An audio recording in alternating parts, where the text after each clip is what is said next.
Well, good morning, everyone. Good morning. Today is Tuesday, August the 9th, 2022, and we're here at 903 Main Street in the heart of Old Town Conyers this morning. This morning, I'm calling our meeting to order as we will begin the third round of our public hearing regarding the millage rate. I do want to tell you that after we close the meeting regarding the millage rate, we will then have a small transition, and then we will go into our budget proceedings later. But I do want to make sure that you know that this is the millage rate hearing, and this is number 3. This is the third hearing and the final one for the millage rate hearing for this year. I have a series of red comment cards here, and if you are interested in filling out a comment card and having an opportunity to speak this morning, we encourage you to make sure that you complete a red comment card.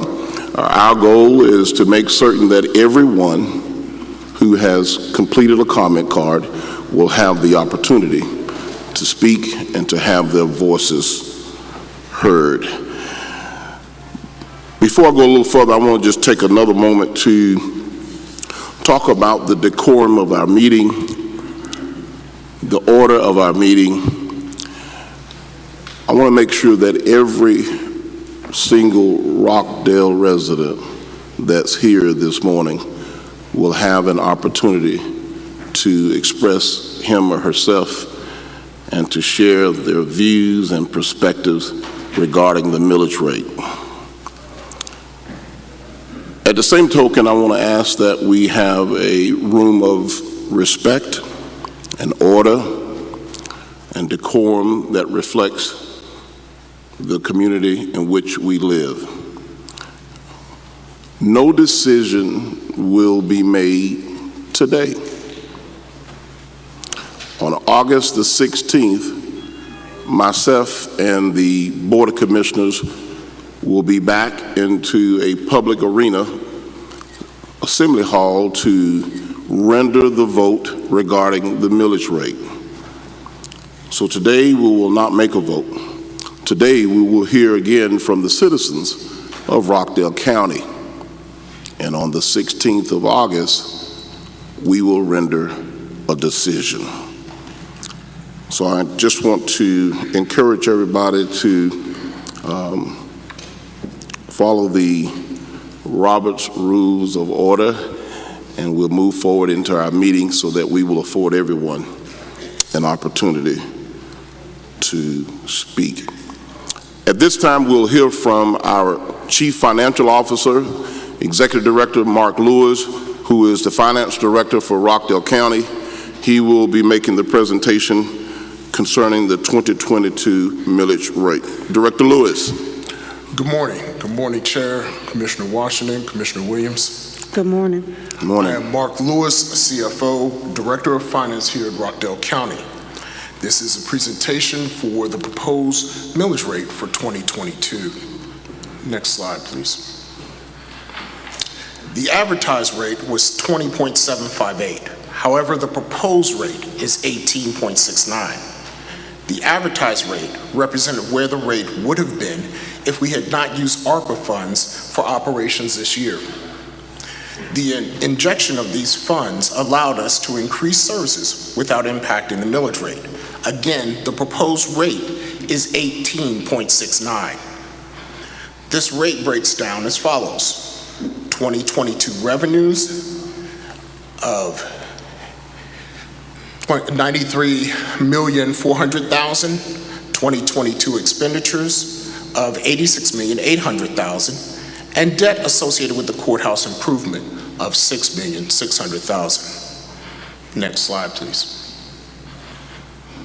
A review of the FY22 budget allocation shows 48% of our budget is attributed to public safety, which includes sheriff, fire, and EMA.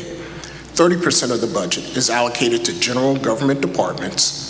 11% is for court services, with recreation, parks, and transportation at 6% and 5% respectively. Next slide, please. Highlights from the 2022 budget include the following. All current programs and services funded. We have a balanced 2022 budget. Rockdale County continues to follow protocols concerning the equipment, supplies, and services as it relates to the pandemic. And our senior services has provided over 111,000 meals to Rockdale seniors from the period of March 31st, 2020 to June 30th, 2022. Our Parks and Recreation Department began the programming of the Grady Jarrett Resource Opportunity Center with the implementation of eSports. Next slide, please. Additionally, our public safety has established a mobile medic response team for rapid response at events and emergencies. Our emergency management agency has purchased a new 911 building. Our animal control services has completed the grand opening of the animal services shelter expansion, and the Board of Elections and Voter Registration relocated to a new building with larger space. Next slide, please. This slide shows the tax digest since 2010. As a reminder, the tax digest is the total value of all property in Rockdale County. In 2021, the tax digest was $2.9 billion, and in 2022, the tax digest is $3.7 billion. Next slide, please. And this slide shows the millage rate history since 2010. Please notice between 2015 and 2019, the millage rate was 20.19. In both 2020 and 2021, we took a rollback, and that was 18.02 in 2020 and 16.69 in 2021. Again, we are proposing a rate of 18.69 for 2022. Next slide, please. The overall property tax allocation shows 82% goes towards school maintenance and operations, and 18% going towards the county maintenance and operation. These calculations are based upon the Homestead property, which also includes the host exemption. Next slide, please. This slide shows the host exemption since 2017. With a millage rate of 18.69, host exemptions will be at $20.3 million. Again, the exemptions are the total credits received by the residential property owners, and even during the rollback years, the total credits have increased. Next slide, please. Here we have a sample property tax calculation, again at the 18.69 mills. For a property with a value of $250,000, the estimated property tax with exemption and 70% host would be $476.60. In 2021, that tax was $425.60, which is an increase of $51. Estimated property tax at the same $250,000 property value without the exemption is $1,869, and in 2021, without the exemption, it was $1,669, which would be an increase of $200. Next slide, please. This slide shows a timeline of our millage rate presentations. On August 2nd, we had two presentations, one at 10 a.m. and one at 6 p.m. Today is our 10 a.m. presentation, and the actual setting of the millage rate takes place on August 16th at 6 p.m. Thank you, and now we will continue on with the meeting. Thank you, Director Lewis, for that presentation. At this time, and I think there's a few more red cards out in the audience that I'm noticing a couple of hands. I want to make sure that we receive those from the folks that's working the audience for us. Go ahead and get those so that we'll have everyone's red comment card and give them an opportunity to speak.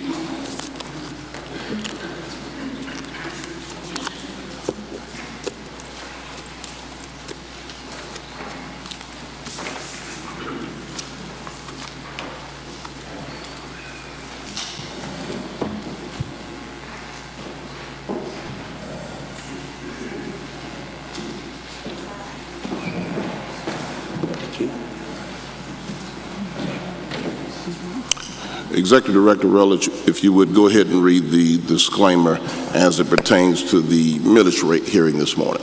Thank you, Mr. Chairman. Just as a brief reminder for everyone here today that would like to speak, you will be afforded 3 minutes per speaker, and the topic is relative to the millage rate. Thank you.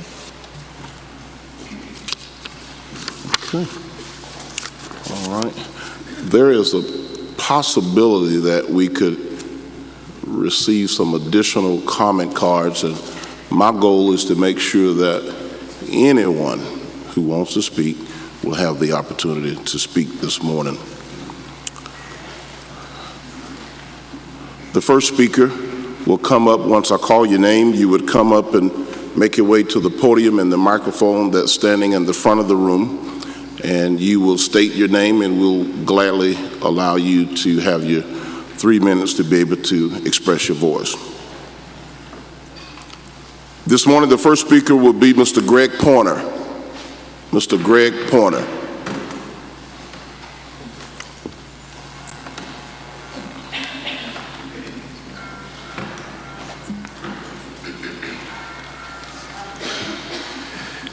Good morning to everyone. Good morning. Again, my name is Greg Pointer. I represent McCart Landing HOA, where we have come to oppose the increase, the millage increase. Part of why I oppose it is because of the times that we're experiencing at this particular moment. Most of us have already experienced some type of tax increase based on the out-of-the-roof home evaluations that have occurred because of this unstable market that we're currently in. So that's an increase already. We are in the midst of the greatest inflation rate we've seen probably in the history of America. We're also experiencing eggs at a value of, just to buy a carton of eggs, it's about $5 to $6. So if we're talking at this moment of time where everybody's experiencing heartaches of increasing taxes on individuals, I don't think that we're looking out for the best interest of our community for the moment.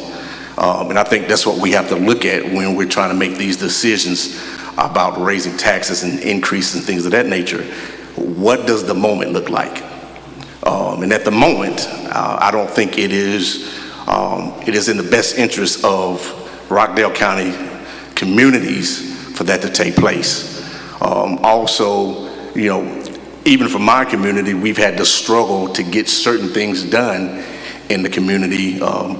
Thank you for working with us, Oz, on, you know, paving our roads, which were roads that have been in existence for 16 years, and we're just now getting them paid. We also are in a fight right now in our community, and I don't just speak for my community, but I speak for all communities that are struggling to get things done. We're also having a battle now with where we're getting ready to increase our neighborhood an additional 300 homes, which will give us a total of 500 homes and only 2 entrances to get in and out. That's a safety issue. And so those are the things, because if we're going to be asking for increase, then we have to make sure that communities are receiving some of the tax dollars that we're already giving out. We got to make sure that we're seeing things get done in our communities. So I don't think that this is the moment for it. I think we should really focus on how can we better serve the needs in this particular time that we're in, because they are unusual times. They are uncommon times. And a lot of people are really trying to get a grip on what's really happening in the world. And so let's focus on that. And then at some other point in time, maybe we can look at it, we can revisit it.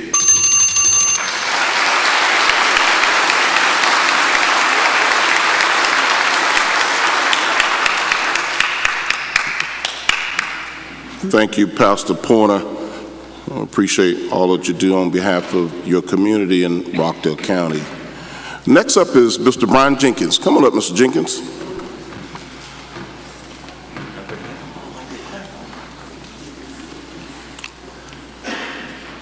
Good morning, Commissioners. Good morning. I stand before you not as the president of the Rockdale County NAACP. I stand before you as a resident of Rockdale County. As has been stated by the gentleman, unfortunately, I've been living in my house for 18 years and I'm yet to have my road paved. 18 years and I'm yet to have my road paved, and it does need paving. Raising taxes is a very easy thing. It's a way in which folks somehow try to solve problems that they created. Now let me just,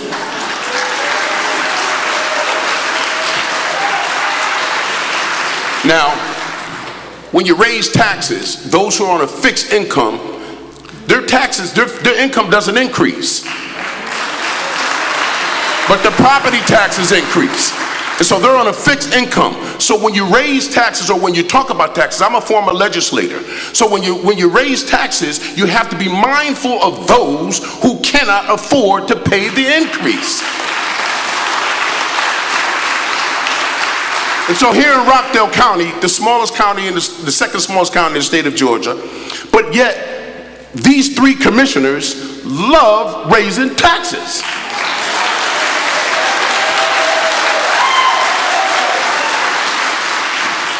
You all have never seen a tax that you did not like. Now, and this is personal, because now you're digging into my pocket, so that's personal. So when you take from my family, this is personal. And so, Doreen, Commissioner Williams, you're exempt from paying taxes because of your husband. Sherry doesn't pay the taxes. Oz, you just lost your house about two or 3 years ago from lack of taxes. And so we have 3 commissioners who have personal tax issues in which they have problems with their own taxes, and yet they want to raise our taxes to fill the problems that they have with their taxes.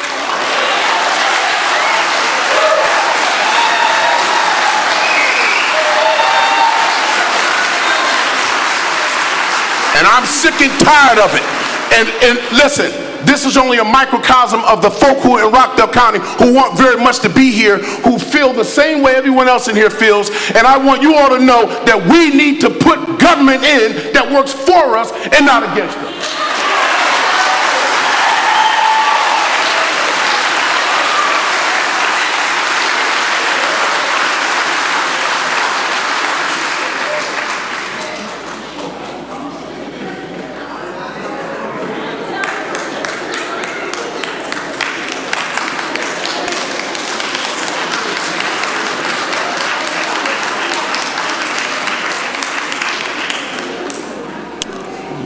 I do want to say thank you to Mr. Jenkins for your presentation, and thank you for all that you do on behalf of the citizens of Rockdale County.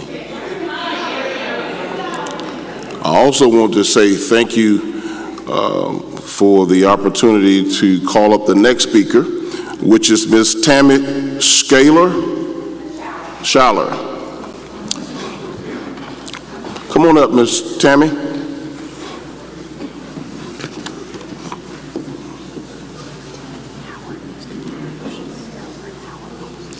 I'm a little short, sorry. Good morning. Good morning. Tammy Schaller, 1119 Oxford Drive, Annesbrook Subdivision.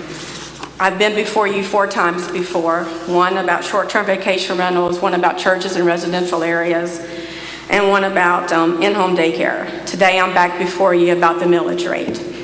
In 2012,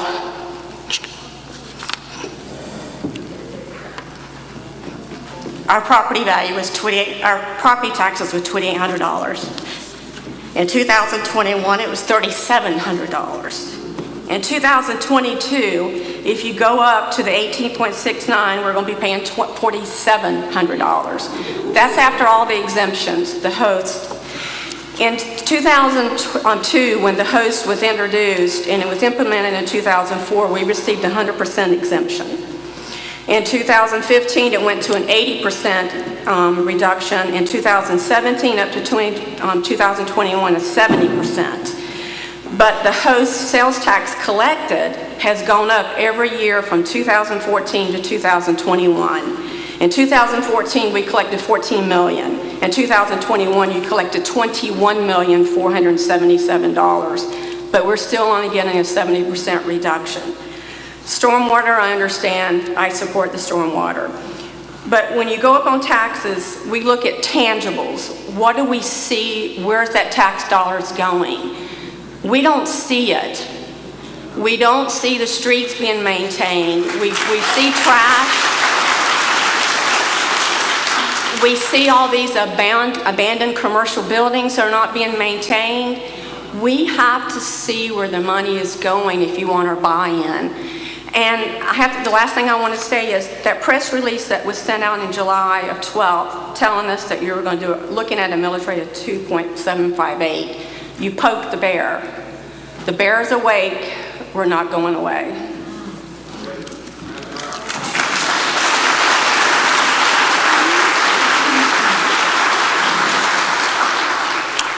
Thank you, Ms. Charlotte. Next up is Ms. Tiffany Howard. Ms. Tiffany Howard. Come on up, Ms. Howard.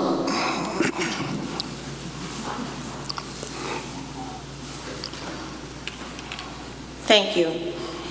Tax increases are forcing seniors and people on a fixed income to make the hard choice of whether to pay for needed medications or buy food or pay the electric bill, one of the three only. These tax increases are forcing fixed-income citizens out of their homes. These are the very same people that helped build this county to what it is, who during the last economic crisis in 2008 had the only income in their household to spend money, pay taxes, take care of loved ones who had lost their homes because they had lost their jobs because the banks and Wall Street brokers had crippled the U.S. economy. Fixed income citizens cannot pay a new tax increase in addition to paying $5,200 more per year on basic needs like toilet paper, toothpaste, and food due to inflation. The fixed income COLA increase for 2023 will not come close to covering this type of inflation and will only be an extra $1,000 for some on fixed incomes, and they cannot make extra money to supplement these increases. I ask that you temporarily exempt those on a fixed income from this tax increase, at least until we can all get through billions of dollars of foreign aid for World War III, billions of dollars of aid to the fires in California and floods in Kentucky, and in 2022, we are in hurricane season now. 3 pandemics and rapid killings by gun violence every day, everywhere throughout the state of Georgia. Governor Kemp has maintained his suspension on gas tax, gave a little extra stimulus at tax time. We voted in the primary election to at least exempt seniors from having to pay school taxes because they don't have children in school. What was the result? What was the result of the vote on that?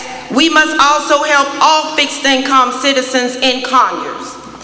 Some of these increases are going to the $15 salary increase, which I endorse.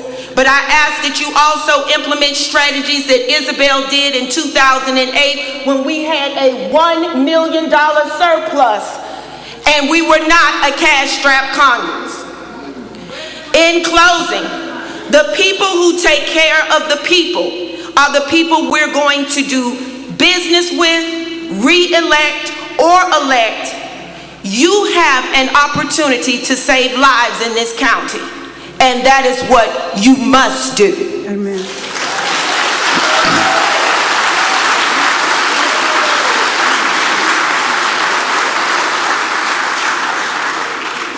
I'll say thank you to Ms. Howard.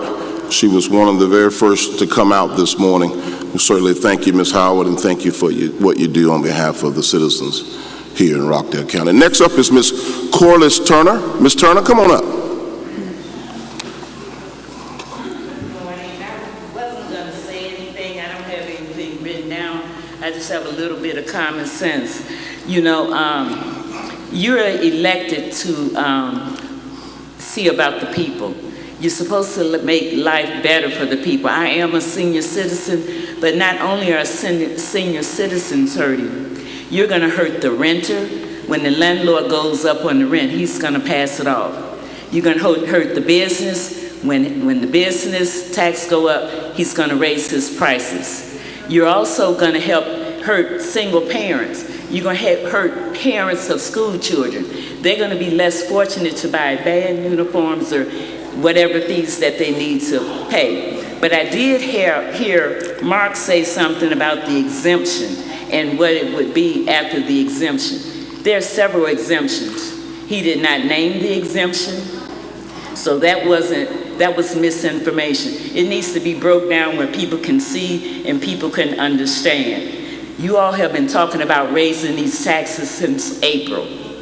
You cannot depend on the citizens to run Rockdale County. You must bring business in here. You're draining us.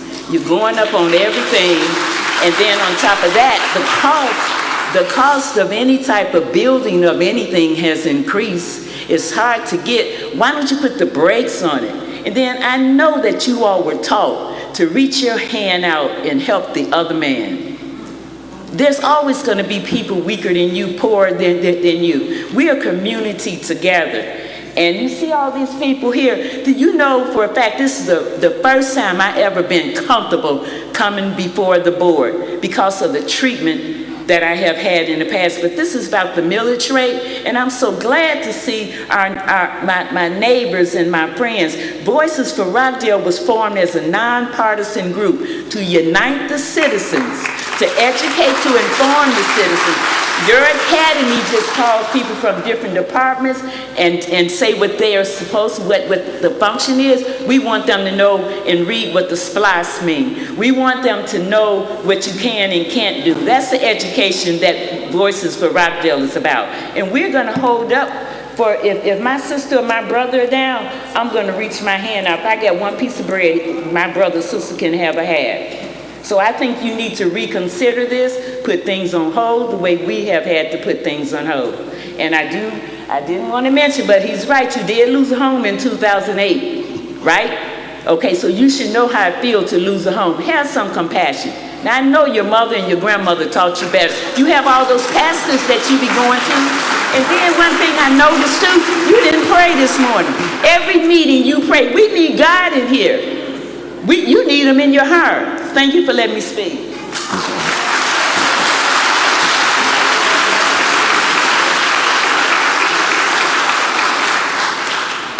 Thank you, Ms. Turner, and we appreciate what you do on behalf of the Voices of Rockdale and all of our citizens. Next up is Mr. Kurt Jacoy. Come on up, Mr. Jacoy.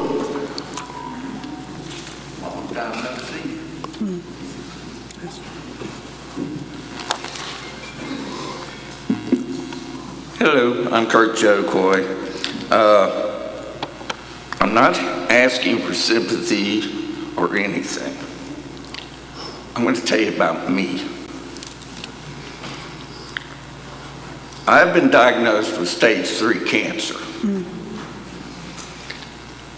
I have already racked up over $45,000 in medical bills this year. I'm on assistance through Northside and Emory because I can't afford the cost. I'm fixed income. Y'all are running me out of the county by your tax increases. I have a neighbor who just moved into my neighborhood. 6 months. He's already got his house up for sale. I asked him why. Guess why? Property taxes. He didn't realize what we do here. So he's moving. I have another neighbor. He's packed his bags up and he's moved to Augusta. Same reason, property taxes. Enough is enough. I'm tired of it. I cannot afford any more that you are doing to me. I'm 69 years old and I'm barely hanging on. Thank you.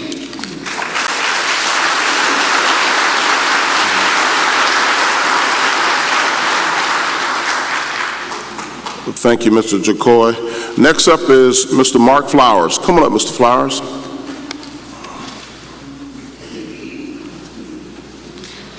Thank you, Commissioners. I appreciate you giving me some time today after I spoke last time, and thank you, Oz, for meeting with me in your office earlier this week. A lot of numbers are being thrown around that are confusing everybody, and I would argue that everybody's on a fixed income, not in the same way as this gentleman, but everybody's on a fixed income. Do you want families to work 8 hours and then go work 8 more hours at a second job just so they can afford to pay their taxes? Is that what you want in Rockdale County? I can't go to my employer and say, hey, my property taxes went up. I think you should give me a raise to match. And none of us can do that. 14%, or the millage rate of being 14 on the press release, up to 20. Now it's down to 18 from 16. These numbers are being thrown around, confusing everybody. Nobody in the world knows what's happening. And Doreen, I would say $51 on the proposal that Mark presented. It might be nickels and dimes, but they're not your nickels and dimes.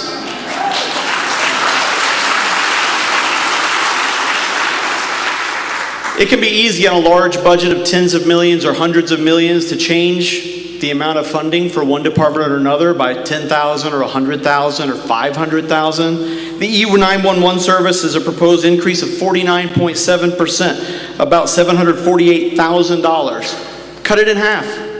It would still be raised by 25%. The election services went up by 77%, $443,000. Cut it in half. It would still be 38% increased. Technology services went up by 37.9%, $1.13 million. Cut that in half. It's still almost 20%. You have 43 vacancies at the county, equating to approximately, $1.554 million. When I say approximate, it's more exact than anything. I went to your website, looked at the lower end of the salaries for those and added them all up. That's the lower end, $1.55 million. There's somewhere between 15 and 20 vacancies at the sheriff's office. That's going to be somewhere in the neighborhood of $1 million if you guys cut it. We do these buildings and such. We know that it's important to build the courts, to fix all the facilities that we have that are dilapidated, falling down, potentially causing harm or hurting somebody.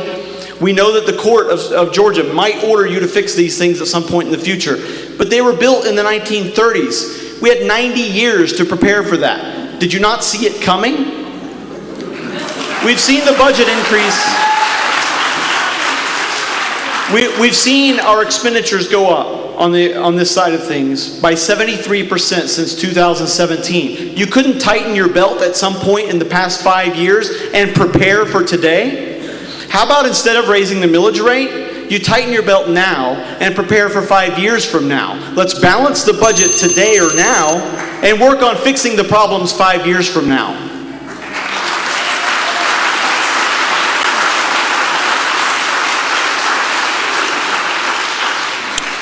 Thank you, Mr. Flowers. Next up is Miss Josie Dean. Come on up, Miss Dean.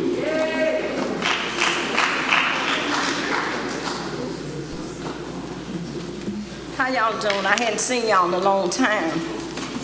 Oh, just a minute.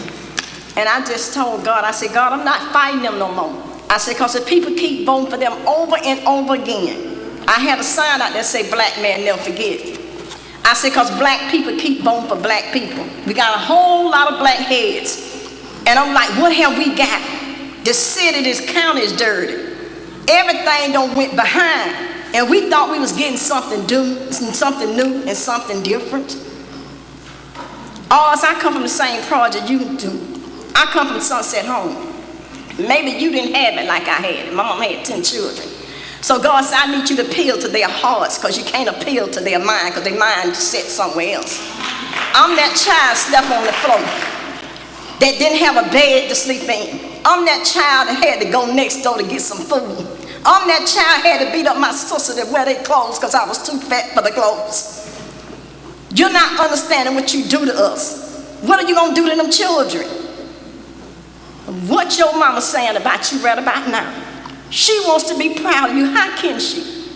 Make her proud by looking at these people and seeing the hearts of these people. These people can't do this stuff anymore. They can't pay all this taxes. They can't pay none of this stuff. Me and Doreen don't pay taxes because our husbands is in the army, 100%. Sherry about to go to jail if she don't get herself straight. What she gonna do, have to steal some more money?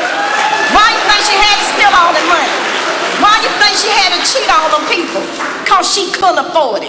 So if she couldn't afford it then, she can't afford it when she finna go up on all this stuff and she's gonna be in the part of it and in it. So I'm asking y'all to appeal to y'all hearts today. For these little children, to these people that are not making all that money, to all these suits over here, all these black folks you don't put in office. Tell them to take some of their money down. Tell them to go back on some of their money and see what they do with it. No, because they don't feel that, because half of them don't live in Rockdale County. They don't feel what we feel. When we moved to Rockdale County was clean. Now we go to Rockdale County just blend right in with all the rest of them. I thought you was gonna bring a Glenwood, something that gonna make us look good for your future. We would have voted for you forever. That quick money ain't gonna last. Because when it all boils down, them 10 years in jail, and you may think you're gonna come out being a millionaire. It's not gonna work for you. You don't have that kind of power. Y'all be blessed.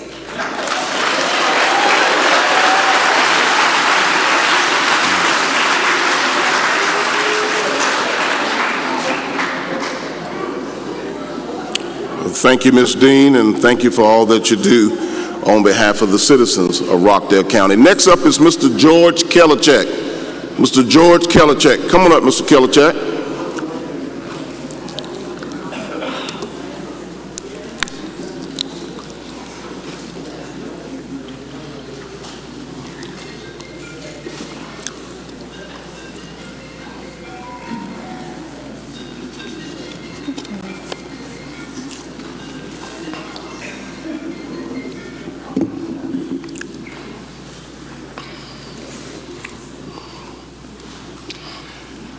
Good morning, citizens of Rockdale County, distinguished guests. Great way to make the Rockdale front page newspaper. Rockdale city residents give commissioners an earful on taxes. Shouldn't be this way, folks. You know, I've got thick skin, just like you, Chairman. Creativity means to push open the heavy, groaning doorway of life itself. And you're going to have a lot of groaning doorways to open. I'm here today to provide you some cost-saving initiatives to reduce taxes and lifestyle on Rockdale County citizens and citizens of the state of Georgia. Ms. Williams, host is not a gift, as you stated last week. The taxpayers pay for it. You know, people are down on what they're not up on. I want to thank Mark Lewis for taking one of my suggestions from the Eye of the Taxpayer Association and putting on the website a budget versus our actual numbers. Thank you very much, Mr. Lewis. And I know you're going to continue on providing us information. The culture of this county is one of spending. I've heard time and time again, the only thing we have to do is offer services. This culture needs to change. It needs to be one of conservative and provide services.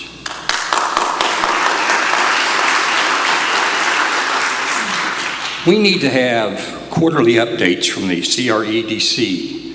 Continue to convert to 50% of Ford F-150 vehicles to efficient SUVs, as I presented in 2019. Ms. Sanders, thank you very much for getting, I think, at least 4 hybrid vehicles for our fleet.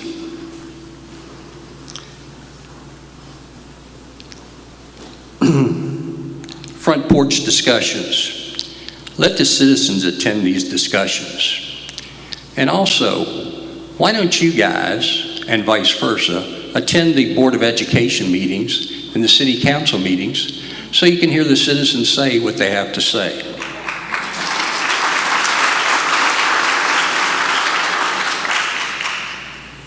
Right now, see something, say something. I've been working with the city and the county for 3 weeks now to get some trash removed from 138 exit headed west. You know what I hear? It's a GDOT problem.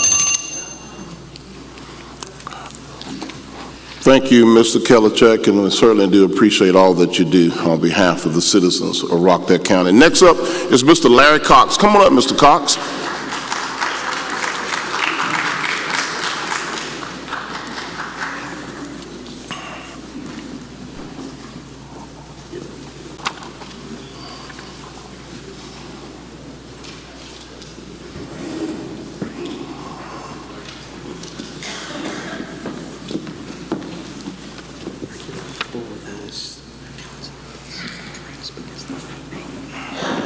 Wanted to make sure Mr. Kellercheck got out of the way there before I begin speaking. I come here today to advocate for senior citizens and the taxpayers of Rockdale County. A couple of years ago, my friend Ken Holmes and I started a group called the Rockdale Voter. In 2020, we got the Georgia State Legislature to introduce legislation which would change how Rockdale County implements its host. That bill was referred to as House Bill 1102. That bill was passed and signed into law by the governor of Georgia. It is now known as the Revised Homestead Exemption Act of 2020, and it requires signatures to be obtained, and it would be put on the ballot. The Rockdale Voter Group is in the process of getting that petition back and going, because in 2020, we all know what happened, COVID. Not possible to go out with clipboards and have people sign petitions because it just wasn't safe. But now, the Rockdale Voter is ready to go. We are working right now getting that petition back on online. It's not going to be online, it's got to be wet signatures. But once we pass that and you, the voters, vote for that, the host will be 100% for tax reduction for the citizens of Rockdale County, which is what they voted for in the first place. The Rockdale Voter has also reached out to the Georgia State Legislature and those members who represent us, and we want them to introduce an act called the Rockdale County Homestead Exemption Act. That act at age 65 would begin exempting senior citizens from Board of Education taxes, Board of Commission taxes, and the City of Conyer taxes.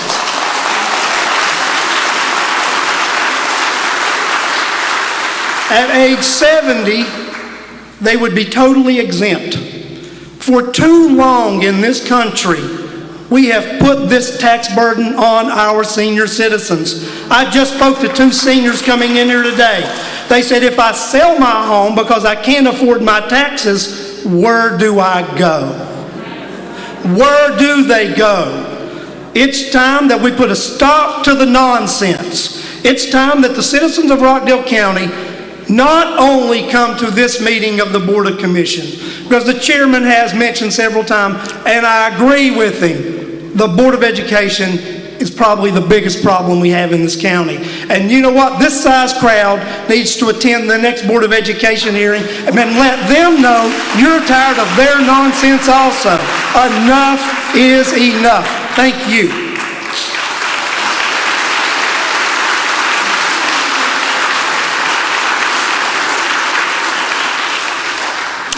Thank you, Mr. Cox. Next up is Ms. Faye Phillips. Ms. Faye Phillips. Come on up, Ms. Phillips.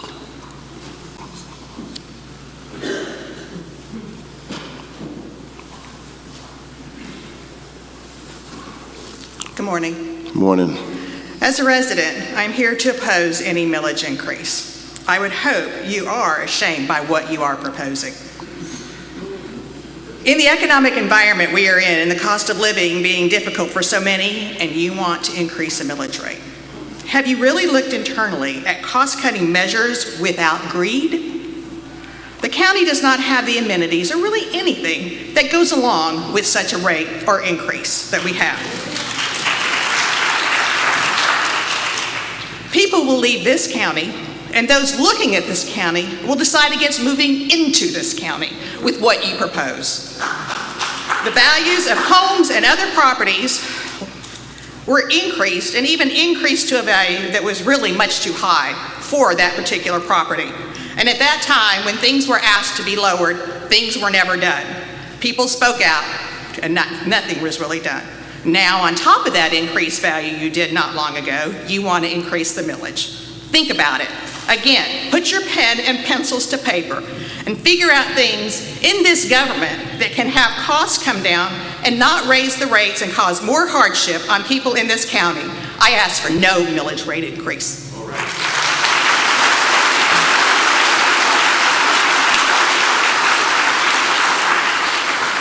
Thank you, Ms. Phillips. Next up is Ms. Sandra Skypack. Ms. Sandra Skypack. Come on up, Ms. Skypack.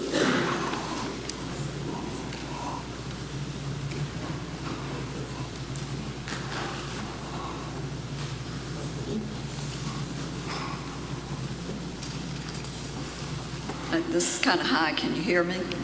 Okay. I'm Sandra Skypeck, and my husband and I, thank you. My husband and I have been residents since 1991. Our son and his wife were in the first graduating class of the magnet program. We are part of this community. I listened to the meetings from last week, and I really don't have a lot to add. The speakers this morning have been wonderful. I don't like to speak, so I'm going to cut mine pretty short. I disrupted my family vacation to be here today. That's how important this is to me. When I got home last night, I reviewed my annual assessment that was issued on April the 22nd. Without a millage increase, just because of the property value increase that, as someone else has pointed out, that's not money in my pocket. At the current millage rate, my property taxes will increase by 40%. Isn't that enough? It's starting to sound to me like we've either got greed or there's a plan to try to drive the senior people out of Rockdale County.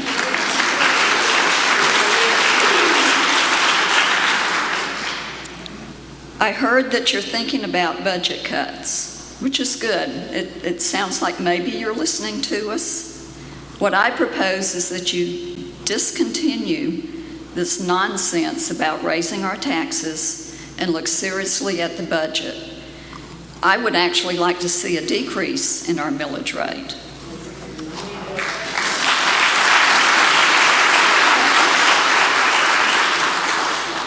Thank you, Ms. Scarpeck. Next up is Ms. Kathy Lawrence. Kathy Lawrence. Come on up, Ms. Lawrence.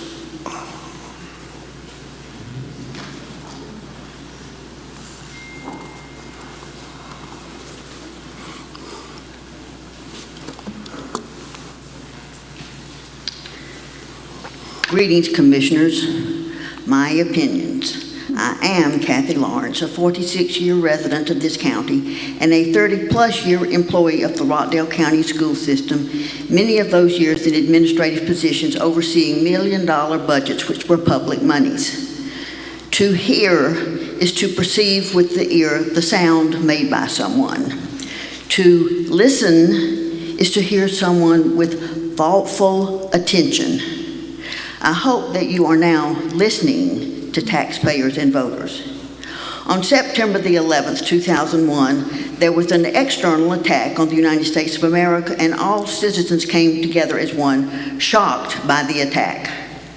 From April through August 2022, an internal attack on Rockdale County taxpayers is taking place, an attack on our wallets and our checkbooks. When one or a team tampers with people's monies, which you are doing with this shocking property tax increase, that tampering spurs citizens to band together in unison for a common purpose. This Rockdale County government has a spending problem.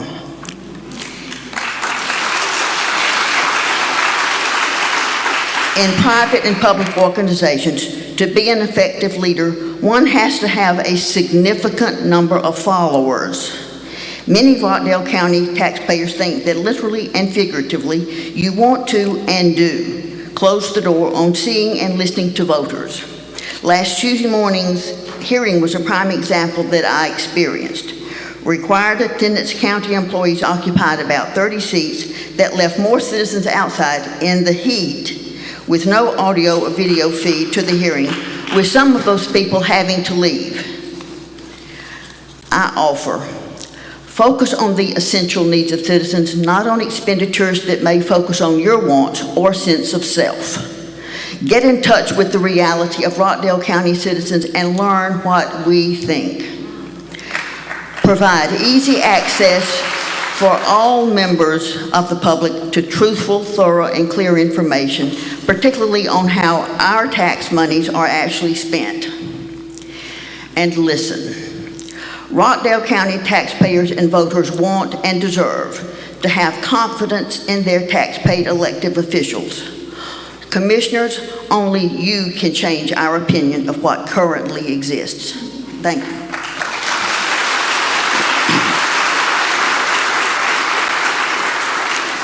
Thank you, Ms. Lawrence. Next up is Ms. Jerry Easley. Ms. Jerry Easley. Come on up, Ms. Easley.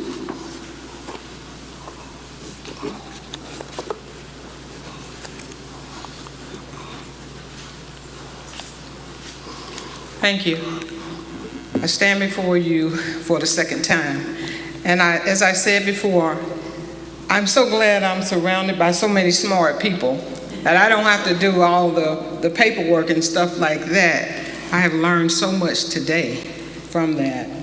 I stand on behalf of myself and my siblings, and I'm talking about the land taxes. My father worked for years and years to purchase land from his siblings. One by one, he paid them off so that he could leave us an inheritance. I listened to my sister that said she was paying like 40-something thousand, 42, I can't remember. But anyway, so my land taxes, our land taxes will be going up from $5,200 to almost $10,000. Can somebody tell me whose pocket that's gonna come out of? If that's pocket change, where is that gonna come from? We don't have that. And see, when I went home, I thought about this. Okay, so we borrow money, we pay this year taxes. Okay, next year taxes come, we're gonna have to borrow some more money. And after a while, guess who's gonna own our land? The county. And we're still gonna have a bill to pay. And so I come before you, I plead with you. I'm not gonna beg because God is in control. But I ask you to reconsider what you're doing. And I talked last time about mental health. You know what, that mental health, you may as well, if you're gonna build something, you may as well build some more buildings for mental health, because all of us gonna be there because we can't pay this stuff. You're affecting us, you're affecting the children. They're watching their parents trying to figure out how they're gonna pay stuff. But guess what? You know what? You guys are still gonna be right there, and we're gonna be homeless. And that's not fair.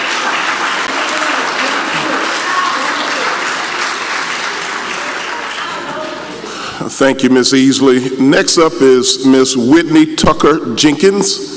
Ms. Whitney Tucker Jenkins.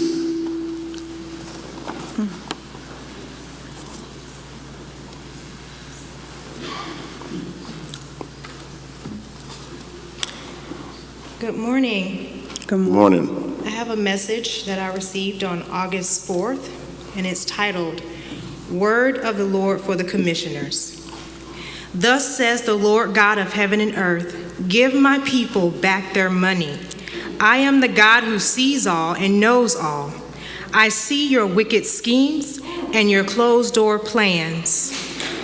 My judgment will be released for all to see, and your precious reputation will never recover. Repent now or prepare to face me, for your ways have hindered my children long enough. I have given you time, but time is no more. Make it right now or else. All that has been spoken of by my prophets shall come upon you. Thus says the Lord.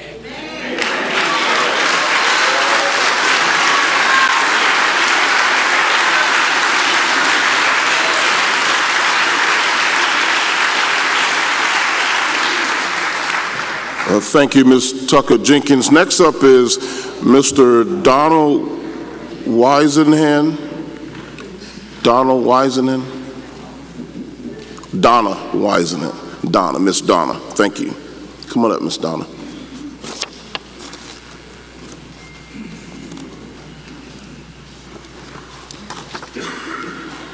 Good morning. Good morning. I'm not a good speaker. This is a job for me to get up here and say this, but I'm a Rockdale County resident. My husband and I moved here in '91, and we worked here. I retired from the Board of Education in 2012. He retired from the hospital in 2011. He was a biomedical engineer. Since 2012, we've been on a fixed income.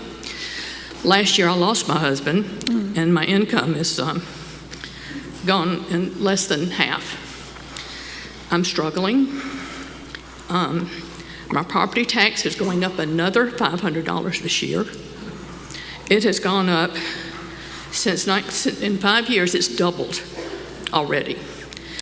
I'm trying to stay in my house, and all I can say to y'all is cut your spending, balance the budget, live within your means, as my mother would tell me. Postpone any upcoming projects that we don't need right now, that we can put off until the prices come down. The price of lumber, the price of everything is so high right now. Put off those projects that we don't need and support your senior citizens that built this county. Thank you.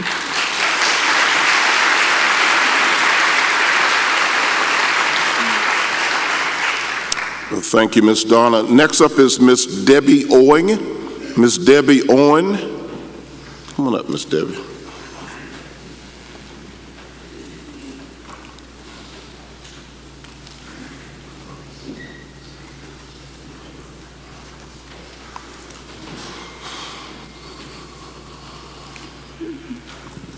Good morning. I'm Debbie Owen. Lived here in Rockdale County for 32 years. I'm alone now, living in this county, but I have lived here for 32 years. I was here last year. I don't expect you to remember it, but I was here in front of you last year. And my neighbor was wanting to rezone some property industrial right next to my house. You know, and I came here and with some neighbors, and I didn't think we had a snowball's chance, you know where. But I came, I spoke, I cried, I prayed, you know, and I came here and you listened and you cared and you turned down that zoning. And I thank you so much for that. Saved my house, saved my life. And I thank you for that because I know you cared. And because you would have gotten a lot of taxes from that place. And, you know, I don't know why you did it, but thank you. Brace yourselves. That is something I said. A lot of people are speaking out against you, but I had something to say for you, okay? But I know you're listening today. There's been so many people pouring out their hearts today. It's gripping my heart. I know it's gripping yours too. We're all in this boat together, and we need help with that. And if you could, you know, what I was thinking, if you could please just share with us why this county has gotten into this mess. What has happened? We were living so nicely, and then all of a sudden, up goes the property taxes. So I don't know what happened. But anyway, that's really all I had to say. Most everybody has done all their research, but I just wanted to give you my personal experience with y'all. Thank you. Well, thank you, Ms. Debbie. Next up is Miss Jackie Pierce.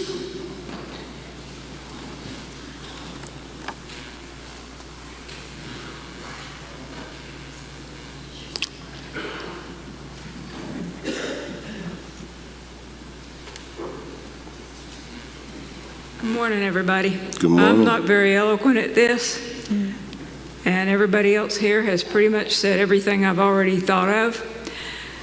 I am like Donna. I am struggling. I've lived here since, 33 years now. And the other guy said that we've got prices raised. I remodeled on some of my house a couple years ago. The wood and stuff that I used then was like $34, $35 a piece. Tried tripling that now. I read somewhere that you guys take these nice lunches and stuff with Ruth's Chris Steakhouse Catering. Have you heard of sack lunches?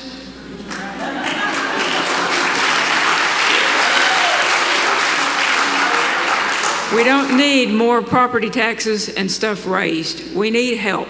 If you keep raising prices on us, we're all going to lose our properties. You're going to have foreclosures. You're going to have people walking out. They can't afford it. I can't afford it. If something don't give, I'm looking seriously, if I can, selling and going back home to Tennessee. I don't want to. I've lived here for, like I said, 33 years. My cats like where I've got. I like where I've got. I got a good church. I got good friends. I got good neighbors. We want to stay together, but we can't afford all these increases. We just can't do it. And the thought that crossed my mind when I first sat down was Jesus and the tax collectors in the church.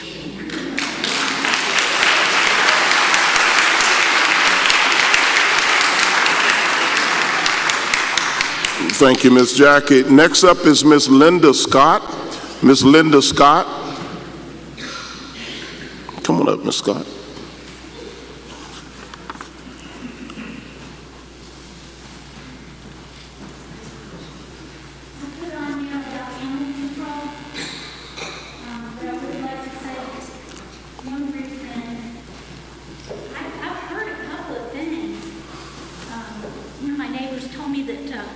Washington got disbarred.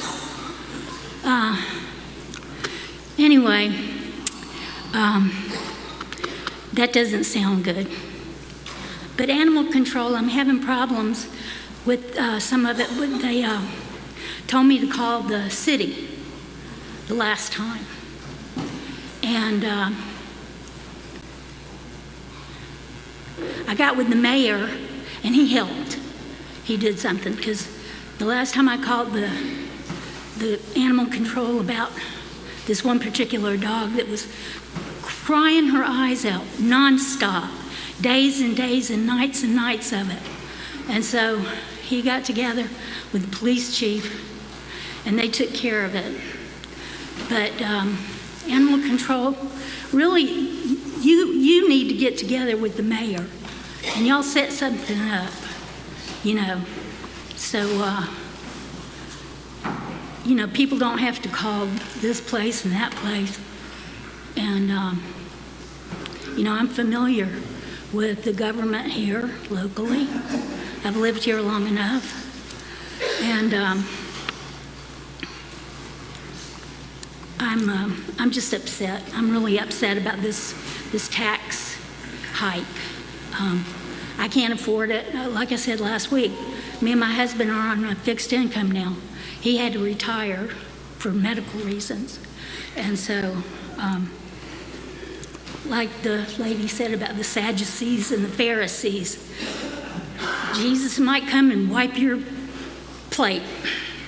Thanks.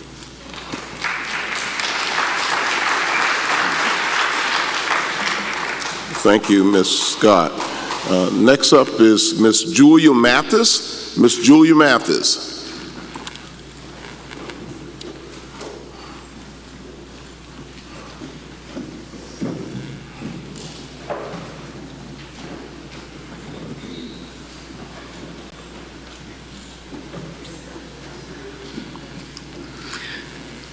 Good morning to everyone. Good morning. Good morning to everyone in the audience. This is my first time coming to a meeting like this. I woke up at 3 o'clock this morning and checked my email and saw that there was going to be a tax increase. There was a meeting here to discuss a tax proposal, a tax increase for Rockdale County. I told my husband then, I'm going to that meeting. I couldn't even sleep after that. It disturbed my spirits. I'm a registered nurse, I'm retired. And I just think about, I'm supposed to be retired, I put it like that, because I was a clinical supervisor of oncology, so anytime there's a need, I'm 72, I don't tell people my age, but I think right now it's important. I get up and I work when there needs an oncology nurse to do the chemo and everything. I travel out of state, and I had to go put my boots back on. I have a 91-year-old mother. Because of all these increases, I had to seek care for her outside of the state of Georgia so that she could get the help that she needed. And I said, it's just sad. And I was in the hospital, and this lady could not pay for her medication. And she was in great pain. I took her prescription down to the pharmacy, and I paid for it. I said, here's your medicine. and she just cried. And I said, it's a shame. I see senior citizens, we work hard all of our lives. And then when you try to sit back and relax in the home that you worked so hard for and try to relax from all that struggle that you've been doing all through the years, then you have to decide whether you're going to keep food on your table, whether you're going to pay the taxes, whether you're going to get medical bills, whether you can pay for your hospital bills. Now you're trying to survive. You call yourself living all of this time, but now you're in survival mode and you're trying to do whatever it takes to take care of your family. That's a shame, and it grieves my heart because we shouldn't have to do this. You worked hard, you should be able to, enjoy what you have. I'll leave one word behind you, and my mother always preached. You've never seen a U-Haul behind a hearse. You didn't bring anything in this world with you, and you're not going to take anything out. So let's try to do what we can for each other so that we can make this life a better journey, trying to get to the end.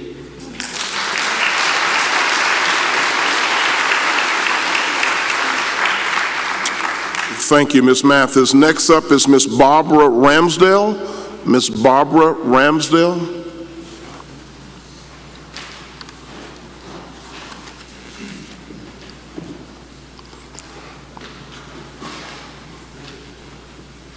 Thank you for the opportunity to speak today on the behalf of the senior citizens of Rockdale County. I am a 52-year resident of Rockdale.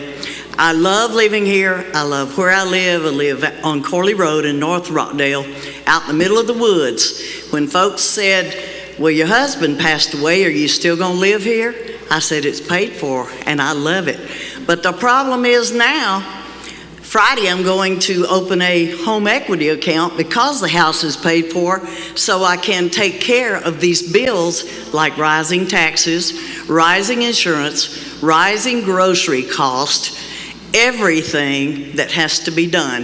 In April of 2021, I had a tornado in North Rockdale. For you that didn't know, it came after all the things that were happening in Noonan, so we got no media coverage.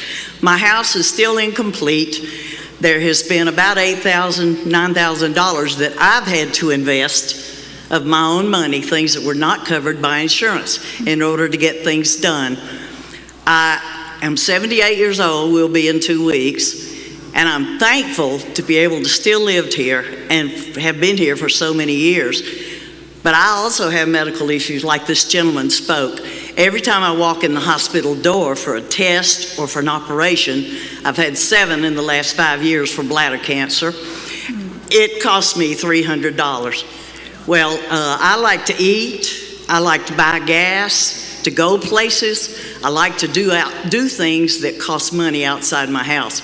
But if costs keep rising, I have to limit myself to what my abilities are as to anything social. Thank you for the opportunity to be here today. I love being a Rockdale resident.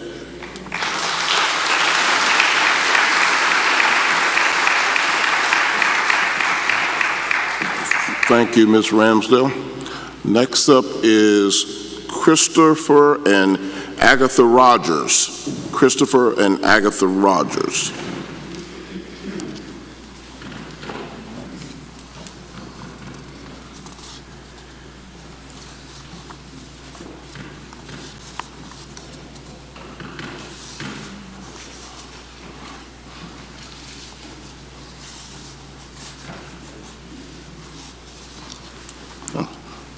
Okay, once again, Christopher and Agatha Rogers. Okay, all right. Next is, I think this is J-O-A-O Martin.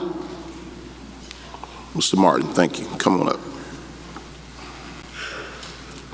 Good morning, everyone. Morning. Good morning. I live 22 years in here in this county, and I love living in this county. But I tell for me and for my neighbors, I cannot afford this increase. 45%, that's impossible. Thank you very much. Thank you, Mr. Martin.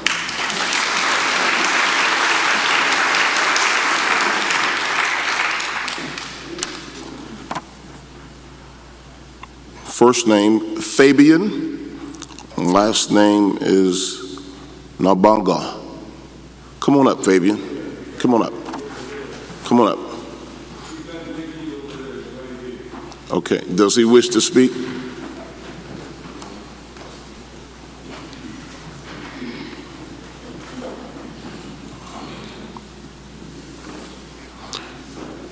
That's a Director Mims. We have a portable mic, so they're going to bring it back to Mr. Fabian so that he can just speak from the rear of the room. He won't have to make that transition. Thank you so much. Sean, they just took one to him.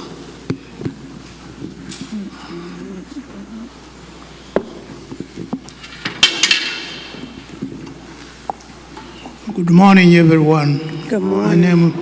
My name is Fabian Banji. I'm originally from Uganda. Came here about 50 years ago. Things were better done. I never saw any increases in taxes as I have seen in the county here. One complaint or concern is that the taxes are raised, but the services are not provided. What are we paying for? That's all I have to say. Thank you. Thank you, Mr. Fabian.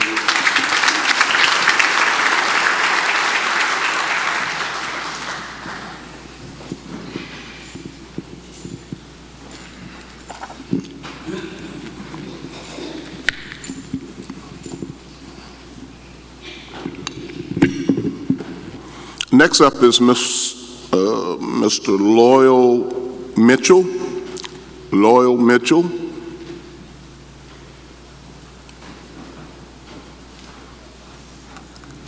Lowell Mitchell. Okay. Ms. Laura G. Hanson. Laura G. Hanson. Take your time, Ms. Hanson. Bring her the mic. Take her the mic. He'll take care of the mic. Ms. Stinson, thank you.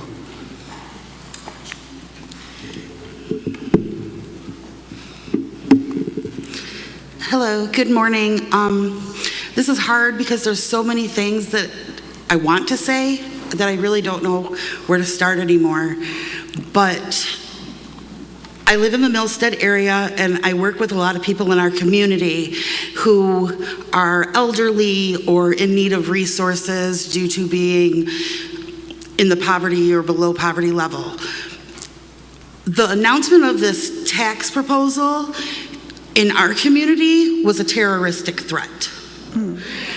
Our seniors have been calling me in terror that they are going to lose their homes. Homes that have been in their family for generations. I have seniors calling me, begging me to come and help them fill out applications for HUD and housing assistance and for senior living facilities because they see in their minds, they are terrified that they are going to lose their homes. They are terrified that their landlords are going to increase their rent, making it unlivable for them. But I'm also here for my family. I'm married. I have 3 children still at home. My husband works 39.5 hours a week and does not make a livable wage. We currently, like I said, live in Millstead. We live in a shack. We've been dying to move into a more suitable home, but we can't afford it. We can't afford to go anywhere. My landlord is going to get this increase, and he is going to have to increase our rent. He's going to have to.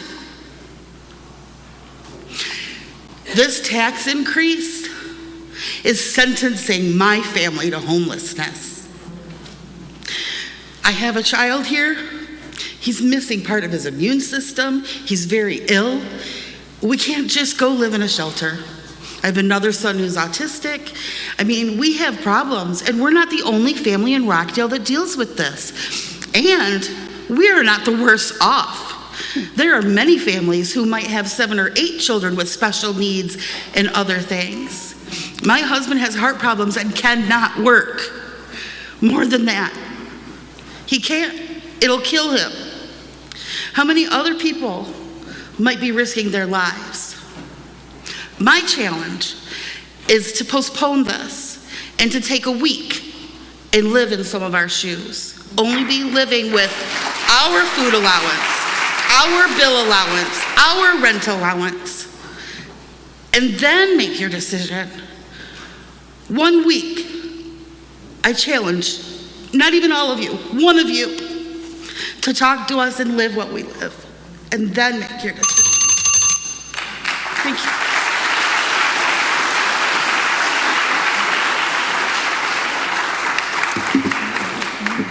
Thank you, Ms. Hanson. Next up is Ms. Brenda Cheatham. Ms. Brenda Cheatham.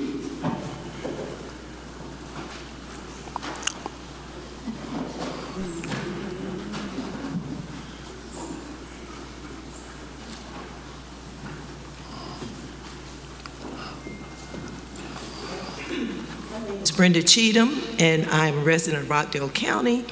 And I just want to say I agree with everything that's been said here today, but I am opposed to this millage rate.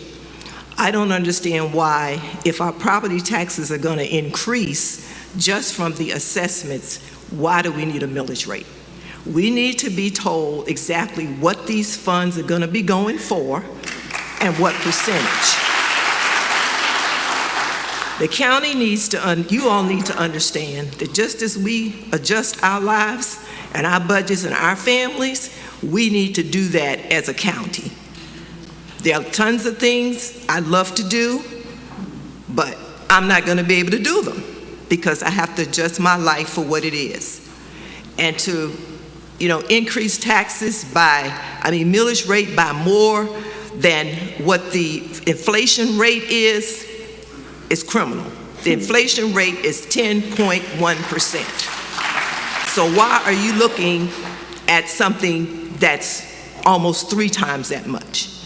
So I request to you, take what we said here today to heart and feel us. It's not that we don't want to support the county. We want to support the county, but we have to all be reasonable. These are hard times for everyone. And I myself am a retired person. If I had known this was coming down the pike, I probably wouldn't have retired. But what can you do? You can't always go back and change it. So I just ask you to please find in your hearts to listen to the citizens, try to at least meet us halfway. We're not saying we don't want an increase at all, but increase of that magnitude, I think, is unfair and unjust.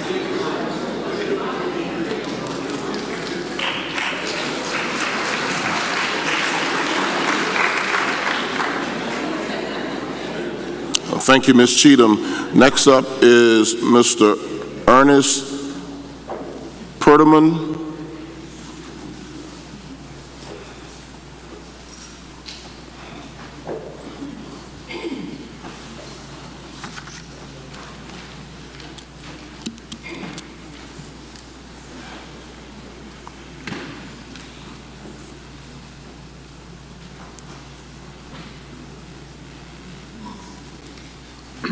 Good morning. Good morning, sir. Good morning. My name is Ernest Purdy. I've been a taxpayer in this county for 43 years. This is the first time I've addressed this board. I'm here to tell you, you got a problem. You start pulling old men like me out of their chairs, you got a problem.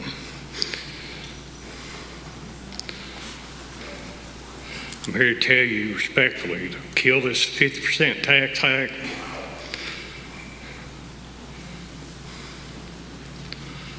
Tighten your belts like everybody else,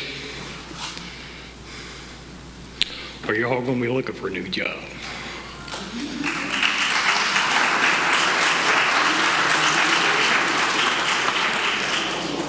Thank you, Mr. Ernest. Next up is Mr. Dillard Nix.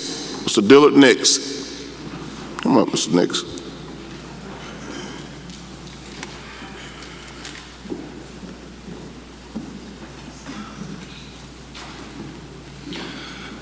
Thank you. I won't repeat most of the obvious stuff about our financial struggles with inflation, taxes, gasoline since, 2 years ago, I guess that started. And so we're having to tighten our belts. And I think maybe the only thing that gets your attention may be your money. And I would ask everybody in here to contact your friends, church, email, to vote out the commissioners that vote for this increase.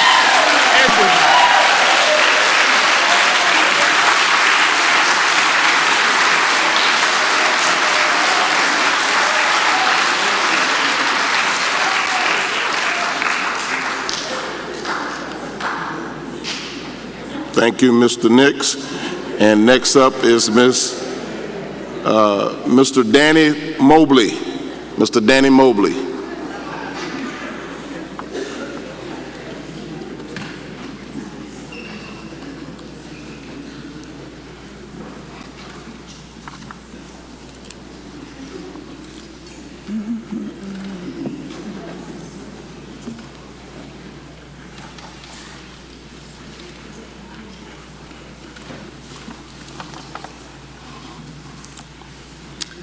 I too am a retired citizen of Rockdale County, and my wife and I moved here in 1984. We've loved living here, but as everyone else is saying, everything is going up but our income. And I propose that the commissioners of the county should look at what income is coming in and set their budget to that income.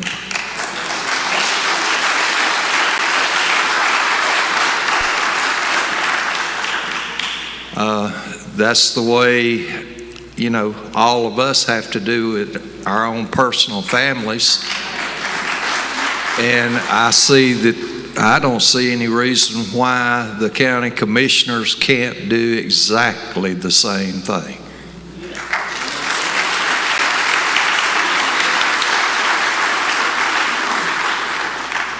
Thank you, Mr. Mobley. Ms. Teresa Carter. Ms. Teresa Carter. Come on up, Ms. Carter.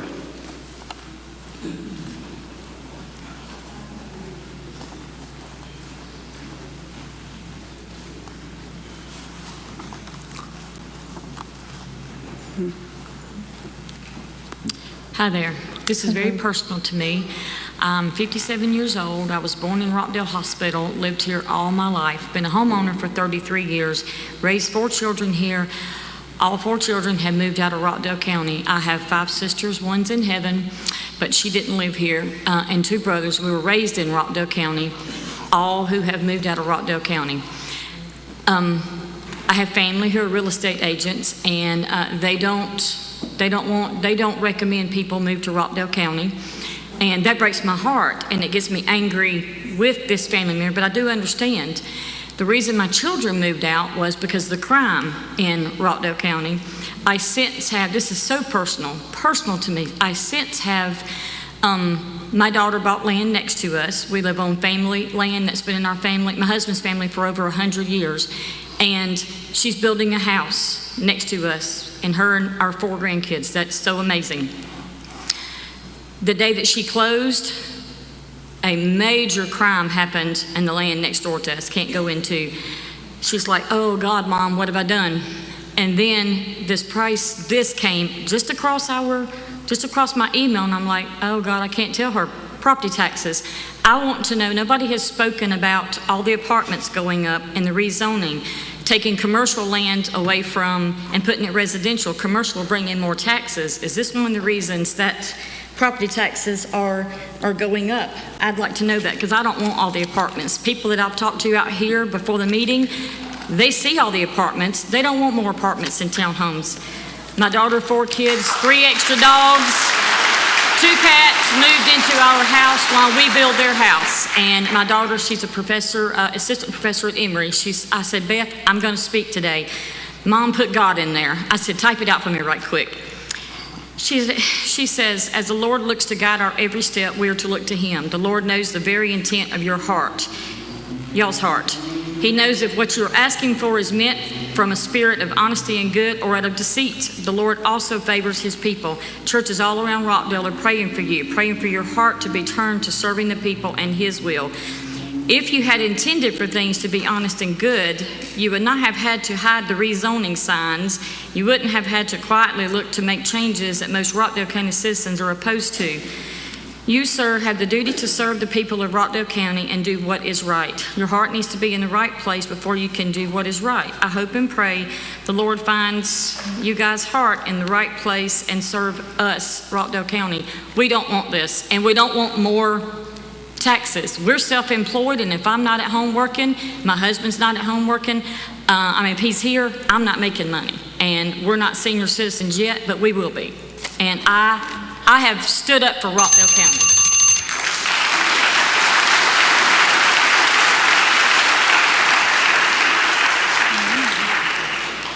Thank you, Ms. Carter. Lorna English, I think the last name, looking at the spelling. First name is Lorna, Lorna.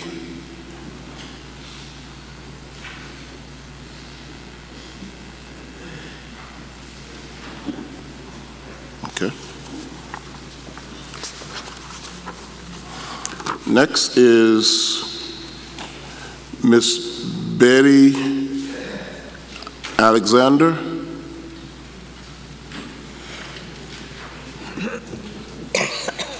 Betty Alexander. Belly. She doesn't. Okay. Okay. Come on up, Miss Betty.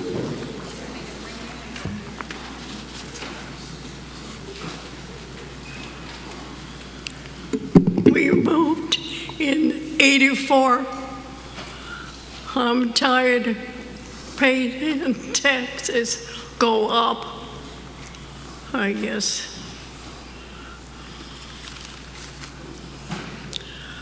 I can't speak good, but I know I paid my taxes all the time, and this one, I'm not gonna pay that tax. Oh God.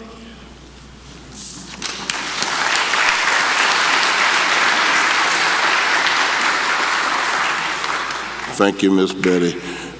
Alicia Mobley. Miss Mobley from Bethel Road. Okay, she doesn't want to speak. Okay, all right, duly noted. Thank you. Mr. Dan Burks. Come on up, Mr. Burks.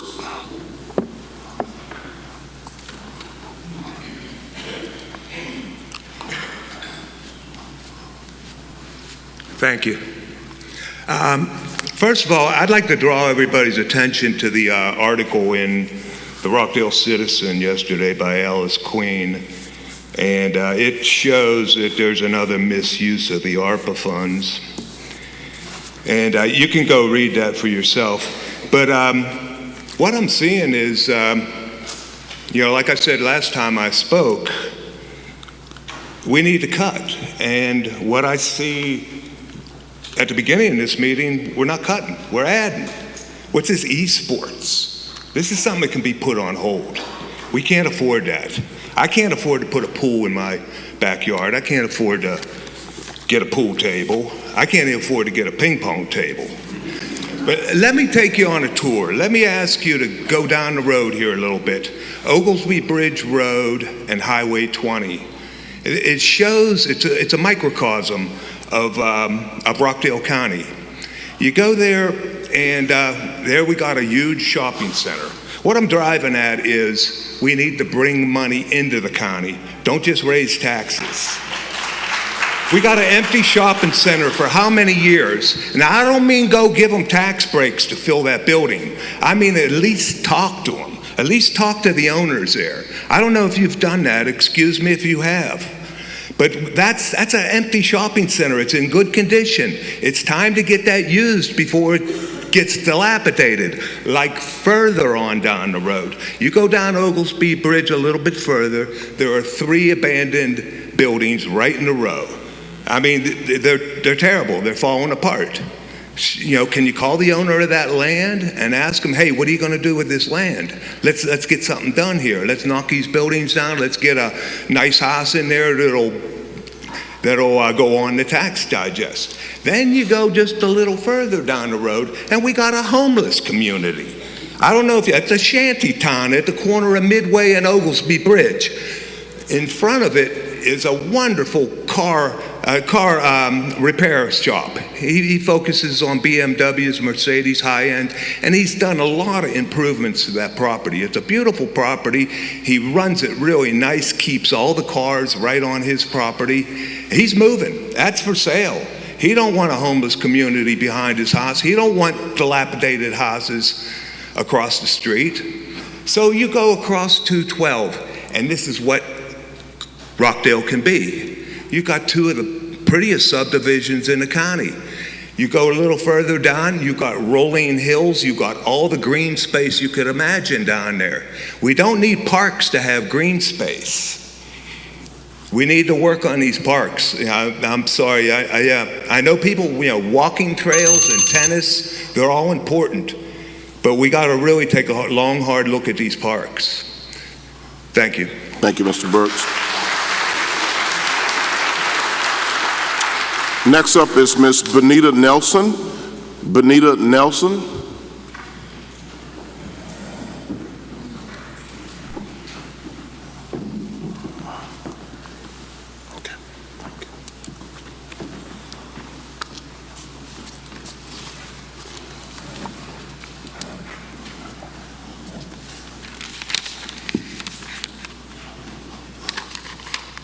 Good morning, Commissioners. Good morning. Good morning. And all on the podium. First, I'd like to begin to say that I am, along with the Easleys, I was born and raised in Rockdale County. Moved away, got married, moved back, raised my children. They both graduated from Rockdale County High School. And at that time, which I've heard other people say, we had one of the best schools in the county. Now, we have endured a horrible 2 years, the last 2 years. We're just now starting to be able to breathe as citizens of this county and of America.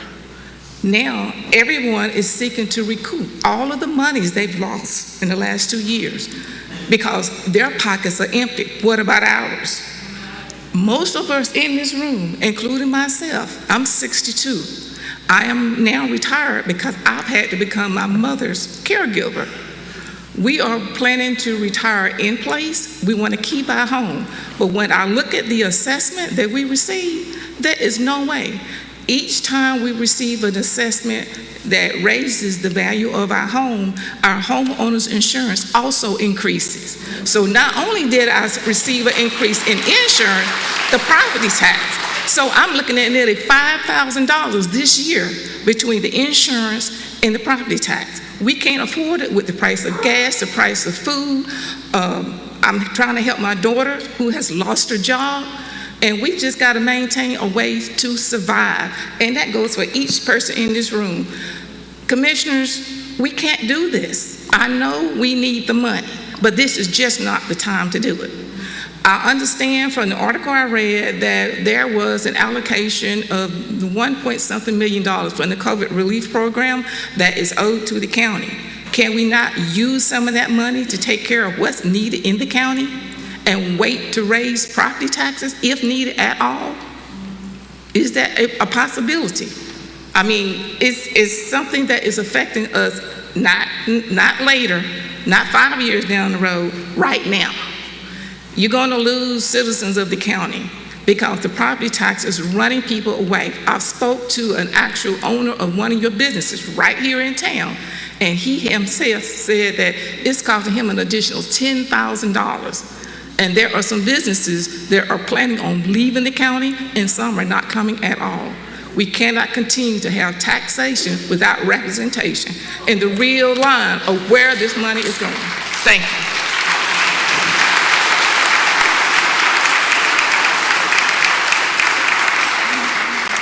Thank you, Ms. Nelson. Next up is Ms. Anita Kristen. Anita Kristen.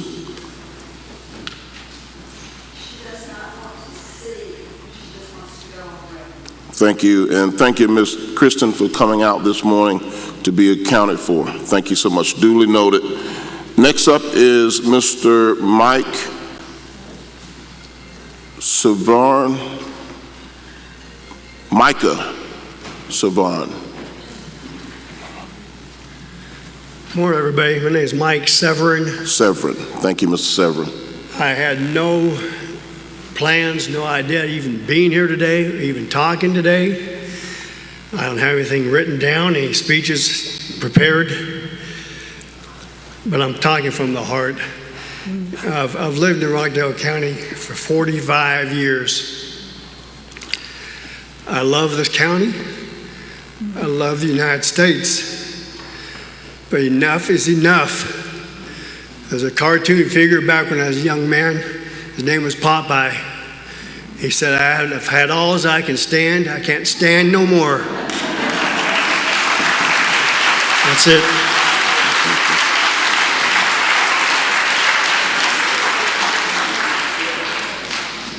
Thank you, sir. Mr. Tom Olson. Come on up, Mr. Olson.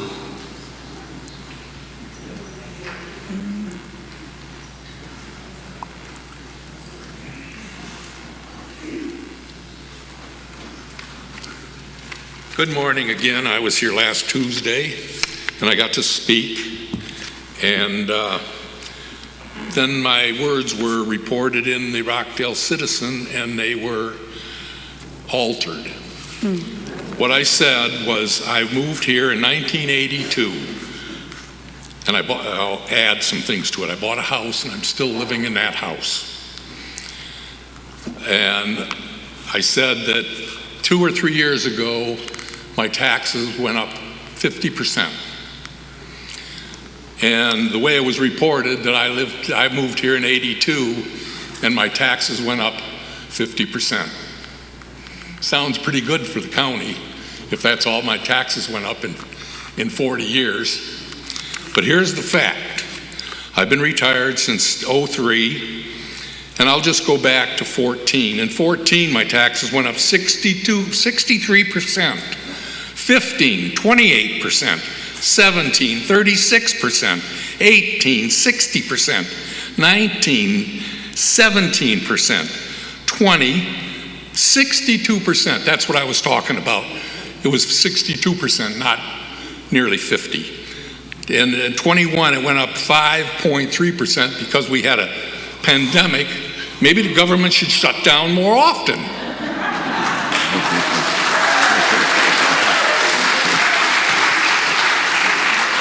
A lot of these homes that people have to sell go to rental homes. And not to besmirch anybody who has to rent a house, but I have a house that's a rental house next to me, and there was a meth lab in it. And that's what kind of things you get when you rent properties, because they don't care about the county. They're living here for their convenience. And, you know, like I said, I can't raise my taxes. I wish I could go out and get another job. I would if I could, but my health won't allow it. I can't raise my salary like employed people can and the government people can. And another thing, junkets you take. Why do you go out of the state and out of the county to do these junkets, spend a lot of money, instead of doing it right here? You know, let's start examining what you're doing personally. You know, what you're doing to us. We want to stay here and live here as long as we can. I'd like to die in my house. You know, but if things keep going like they've gone in the last 9 years, there's no way I can do that. Thank you.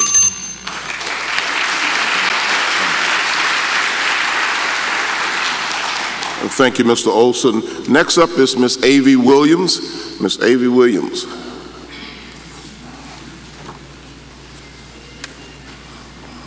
Good morning. Good morning. Good morning.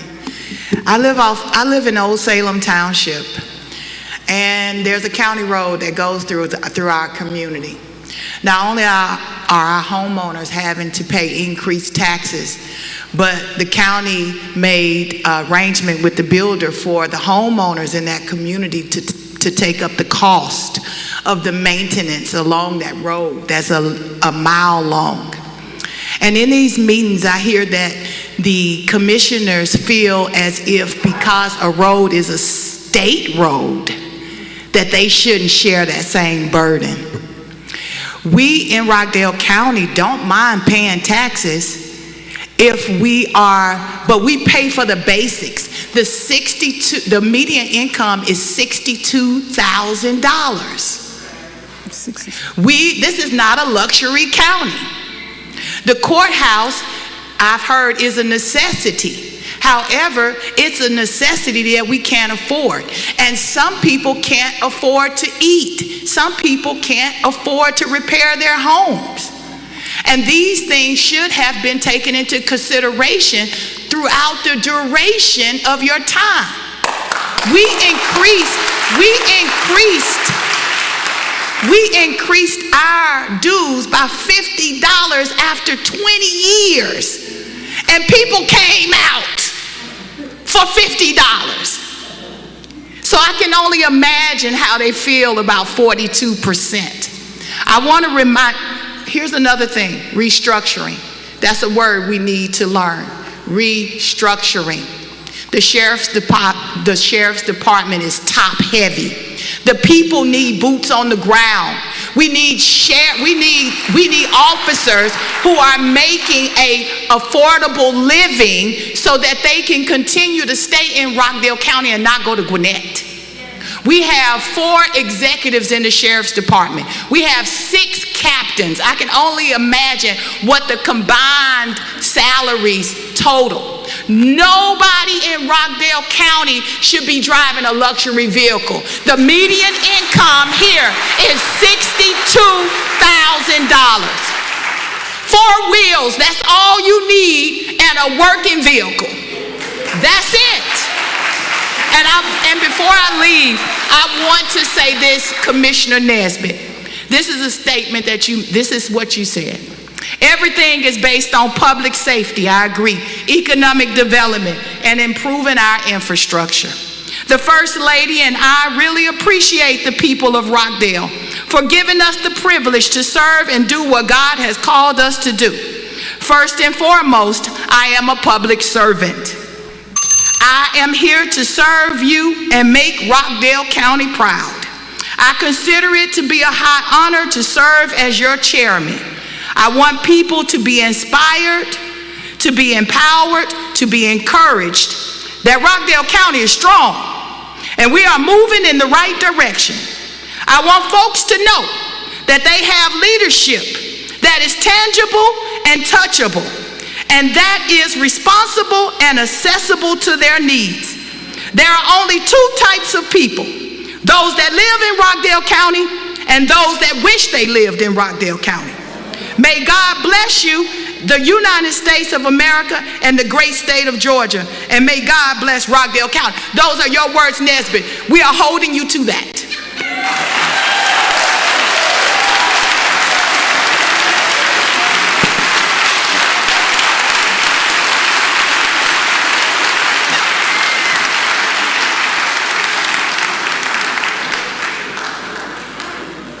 Thank you, Ms. Williams. Thank you so much. Next up is Ms. Gail Owens. Ms. Gail Owens.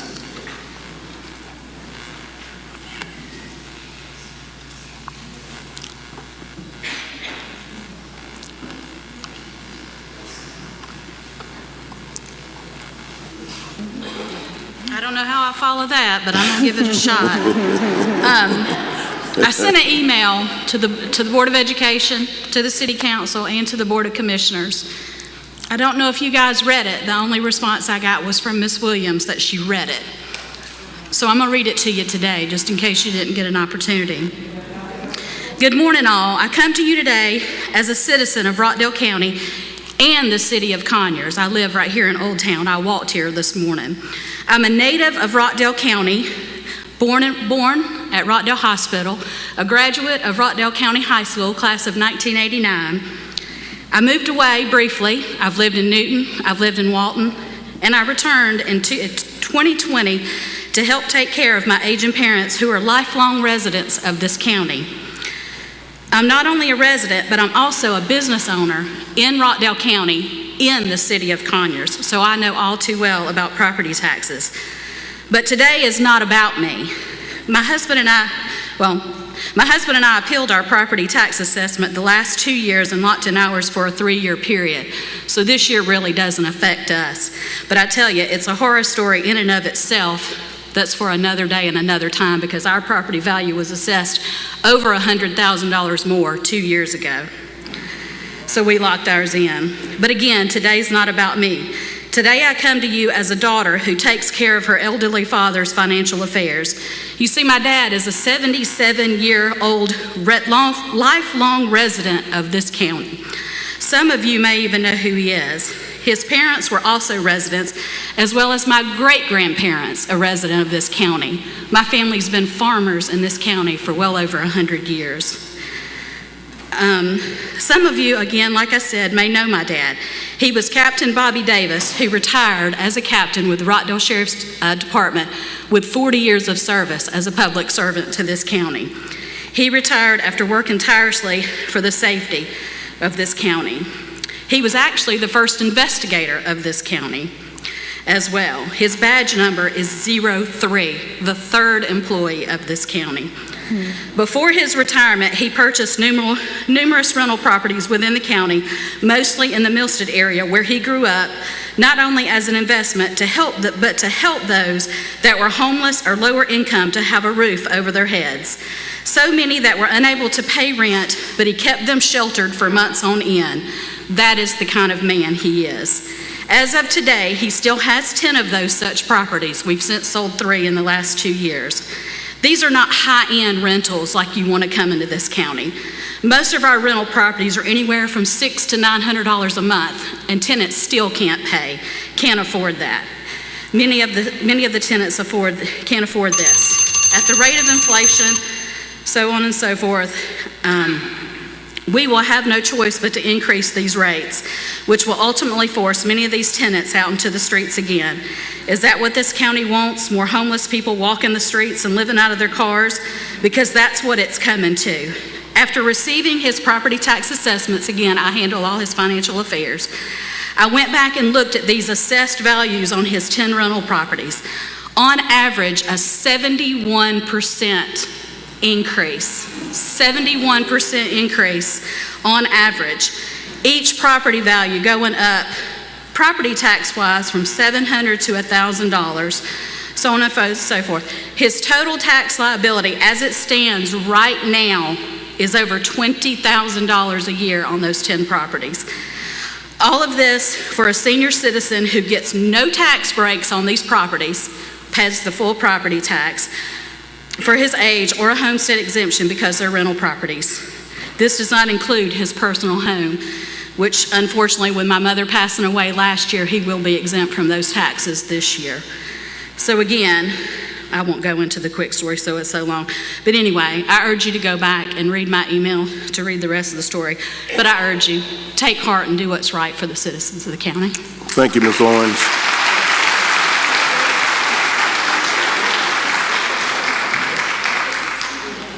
Mr. Anthony Johns or Jones?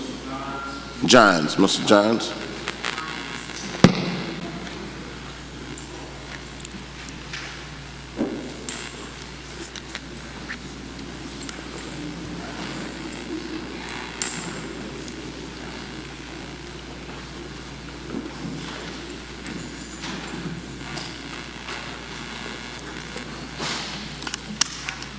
All right, my name is Anthony Vines, Dr. Anthony Vines. I'm a retired professor who was known for his bluntness, quite frankly, my rudeness. First of all, I'd like to say this is all our fault because we elected you.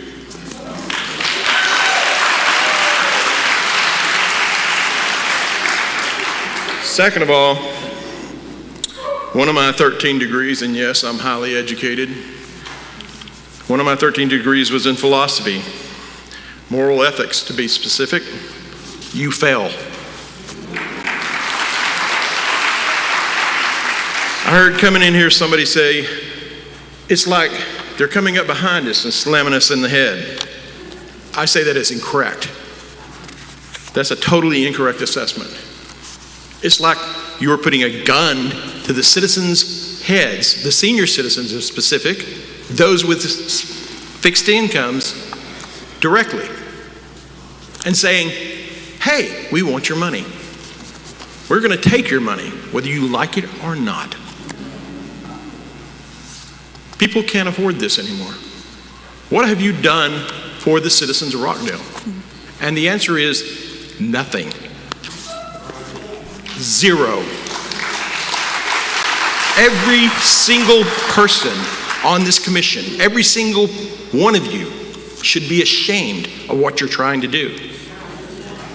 And here's the reason why. Flat out. We take care of my 93-year-old mother-in-law who's bedridden. And her taxes increased exponentially. And when we tried to find out why, we called and found out that no one had actually come out to make that assessment. Literally, the lady said, oh, we kind of guess. How many people in this room have had their houses increased assessment by a guess? I have a better idea. If you do take this money, why don't you invest in the psychic hotline and call them and say, hey, how much is this house worth? Because that's essentially what you are doing. I am blunt, and I don't mind saying, again, this is our fault. Take the names of everybody up here. Follow them. Look into their lives. Look into all the assessments. Let's go back into the records that they've done, all that they have supposedly done, and check into it and find out where this money has gone. Because I'm going to make an accusation right now. Some of it's gone to y'all's pockets. All right.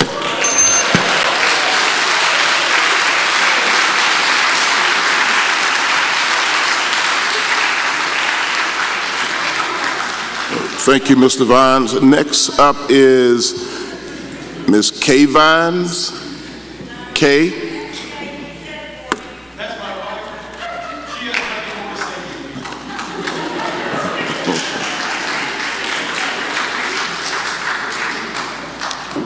Duly noted. All right. Mr. Lee Wright. Next up, Mr. Lee Wright.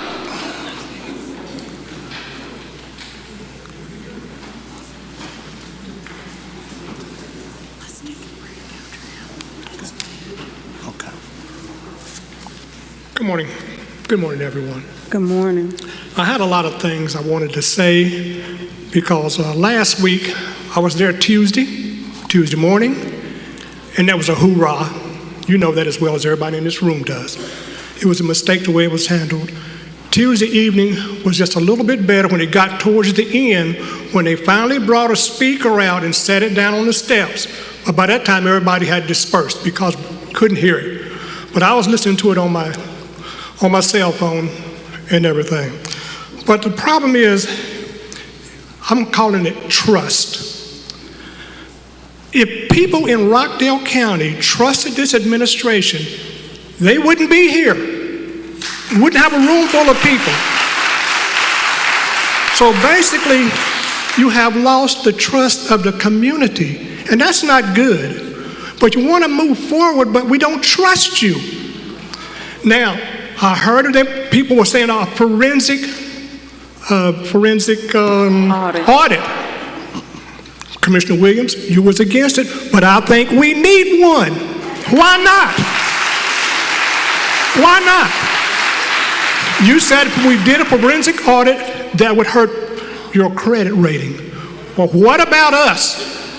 If we can't pay these taxes on this new millage rate and everything goes up for us, what about us? Our tax, our credit rating, we're in a bind also. So I got a lot I wanted to say, but I got so much on my mind about it.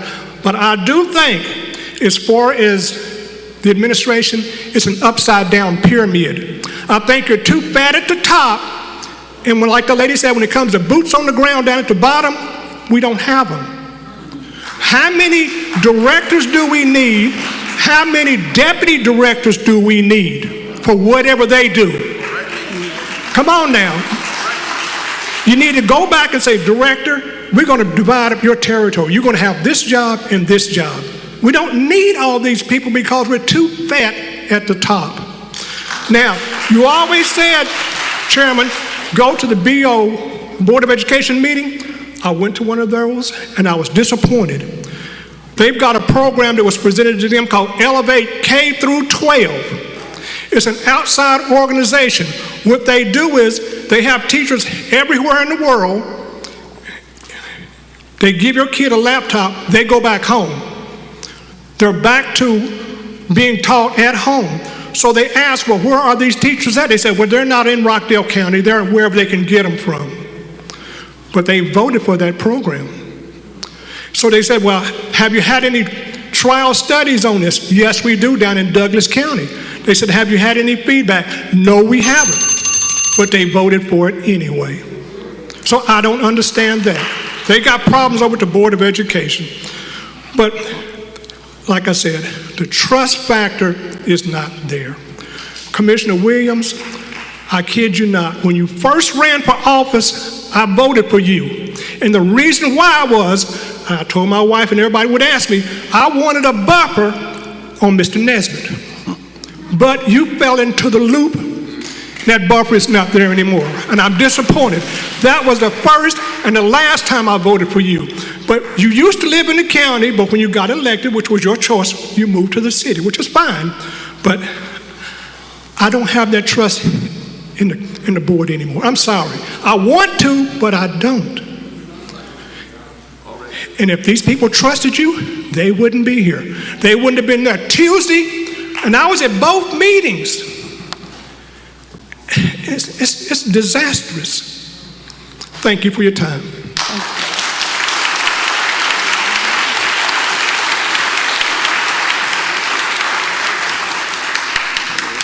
Thank you, Mr. Wright. Ladies and gentlemen, at this time, we're going to take a 5-minute recess, and we will come back in 5 minutes. Thank you so much.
Recess. Thank you so much.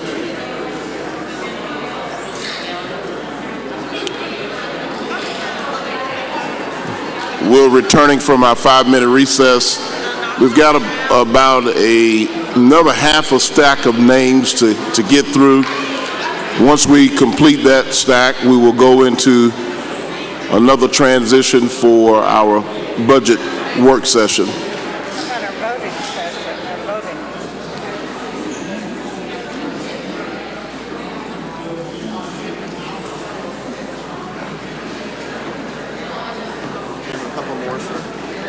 Thank you.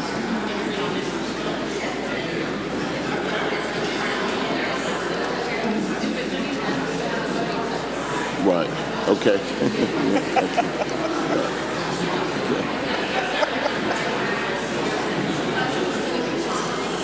Okay. All right. I'll call our next name up to the podium. We're calling our meeting back to order. Thank you so much, ladies and gentlemen. We're now returning from our 5-minute recess. Thank you so much. The next name I'd like to call up is Miss Valerie Morgan. Miss Valerie Morgan. Come on up, Miss Morgan.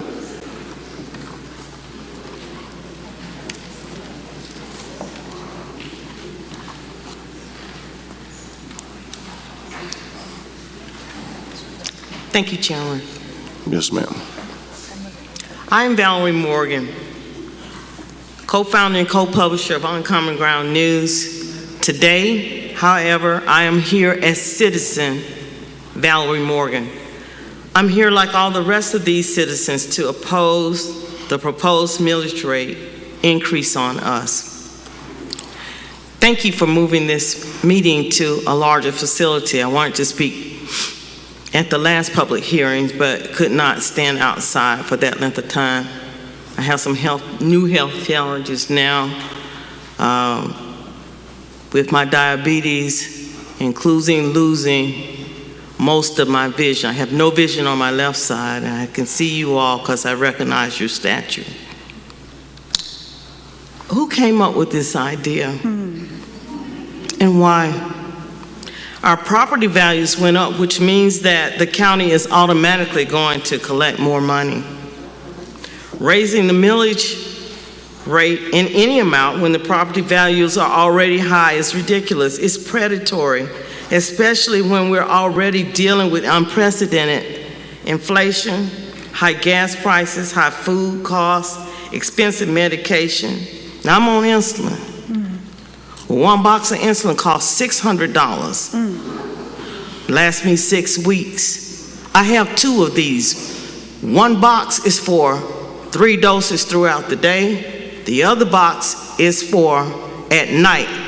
I haven't had any insulin today because I decided I would just wait until lunchtime and take my first dose to cut that in half.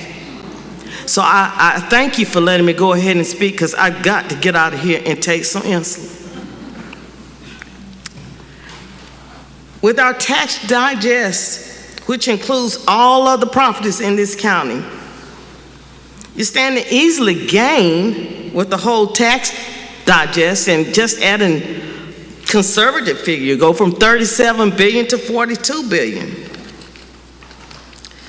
We talk about economic development, but with these higher taxes, we won't be able to support the restaurants, barbershops, hair salons, lounges, or anything else because we can't. We can't. There is no more. The 5, 10 cents, $1, whatever it is, it just keeps going up.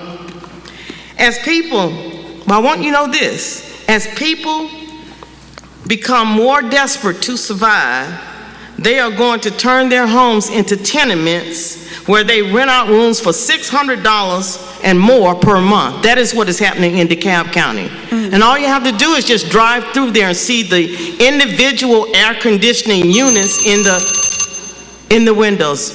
I'll wrap it on up. It's horrible. The cars are parked everywhere.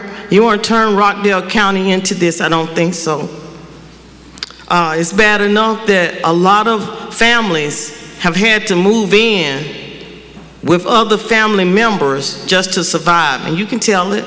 Drive through the communities, you'll see cars parked everywhere. And I'm not upset with them for doing what they need to do to survive. I'm not. Now, we elected you all to represent us and do what is in the best of our interest. There's no way that this proposal can possibly be in our best interest. I'm asking you to continue reviewing what you can cut from the budget, but I'm also asking you to, at the very least, hold the millage rate to what it is now and not raise it. Amen. Thank you so much. Amen.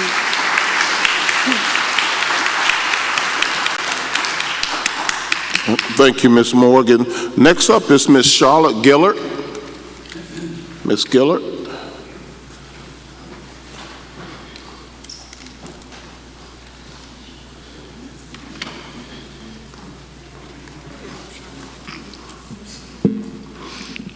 It's now afternoon. Good afternoon, Commissioners. Good afternoon. Chairman. Last Tuesday at 10 o'clock in this building right here, there were families whose homes were being auctioned because they couldn't pay their property taxes. I'm trying to figure out the timeline of this budget and this millage. Last November 2021, there was the budget public hearing and work session. The CFO, Mark Lewis, gave the presentation. First line on the budget highlights, no tax increases. I think y'all forgot that. You need to go back and look at it. More focus on economic and infrastructure development. All right, in December, you approved this 2022 budget, about $83 million. In April, you did a market study to give people employees increases, and then to raise the minimum to $15 an hour. That's a very good thing. But out of almost 900 employees, it affected 155.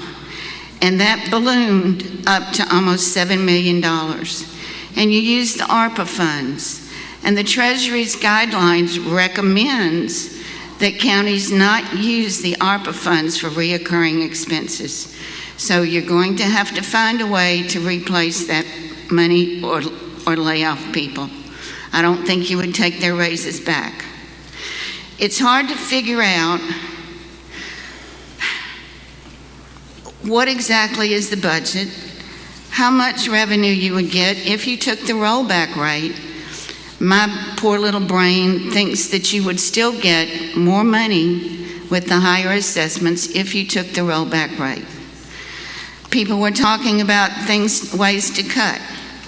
In this 2022 budget, there's almost $116,000 in advertising, $164,000 in printing and binding, You're using QR codes now. That should cut down on the amount of printing needed. $271,730 in travel for all the departments. $324,708 in dues and fees. Over $100,000 of that is what you pay to ARC. So don't start any new programs that you'd be duplicating what they're doing. Look for grants. Ask the state for more money. Enforce the idling policy.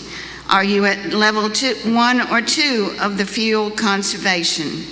You can use recycled paper in a copier. I have limited retirement savings. I have no pension like county employees or teachers do. If I'm having to use my limited retirement savings, I think you could too. And I may have to come out of retirement and go back to work to pay the property taxes. Thank you. Thank you, Ms. Giller.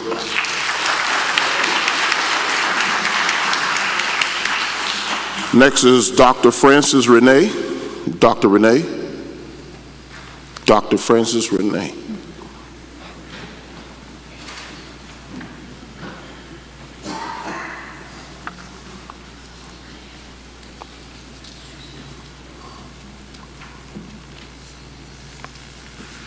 Good afternoon, Commissioners. Good afternoon. Good afternoon, Rockdale County. Thank you for this opportunity. I haven't lived here very long like some of the other people I heard, but I find myself in the same situation as many of the citizens who spoke. I'm over 75. I'm almost 80. And it takes me back 40 years ago when I used to wonder what it meant to live on a fixed income. Well, I live on a fixed income too, like everybody else. Somebody earlier spoke about $47,000 they paid for cancer treatment.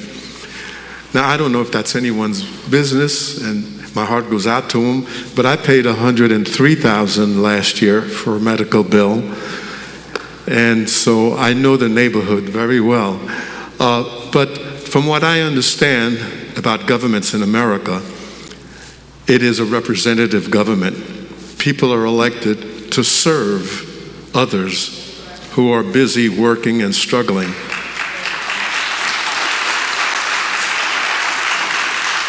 And from what I learned in high school and other places, the elected serve at the will of the people. Well, the will of the people I heard today is, don't do it. Let me say this, though, on a positive note. Having been alive as long as I have been, there are free monies out there, and I'm not sure, and I wonder if this commission have explored all the possibilities for getting free money in America. There is so much money out there that's free, that's available to all nonprofits, and governments are nonprofits. Even during the COVID, the terrible COVID, there was stimulus money. They were giving it away to whoever. You know, the Bible says, you have not because you ask not, but you're asking the wrong people.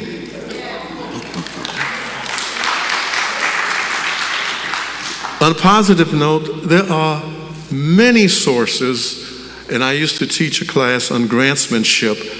There are so many in America. It's just incredible. Sometimes you hear land of opportunity. What does it mean? Well, in my experience, I have seen Americans pull money out of their pockets, out of the mouths of their children to support all kinds of causes, including government causes.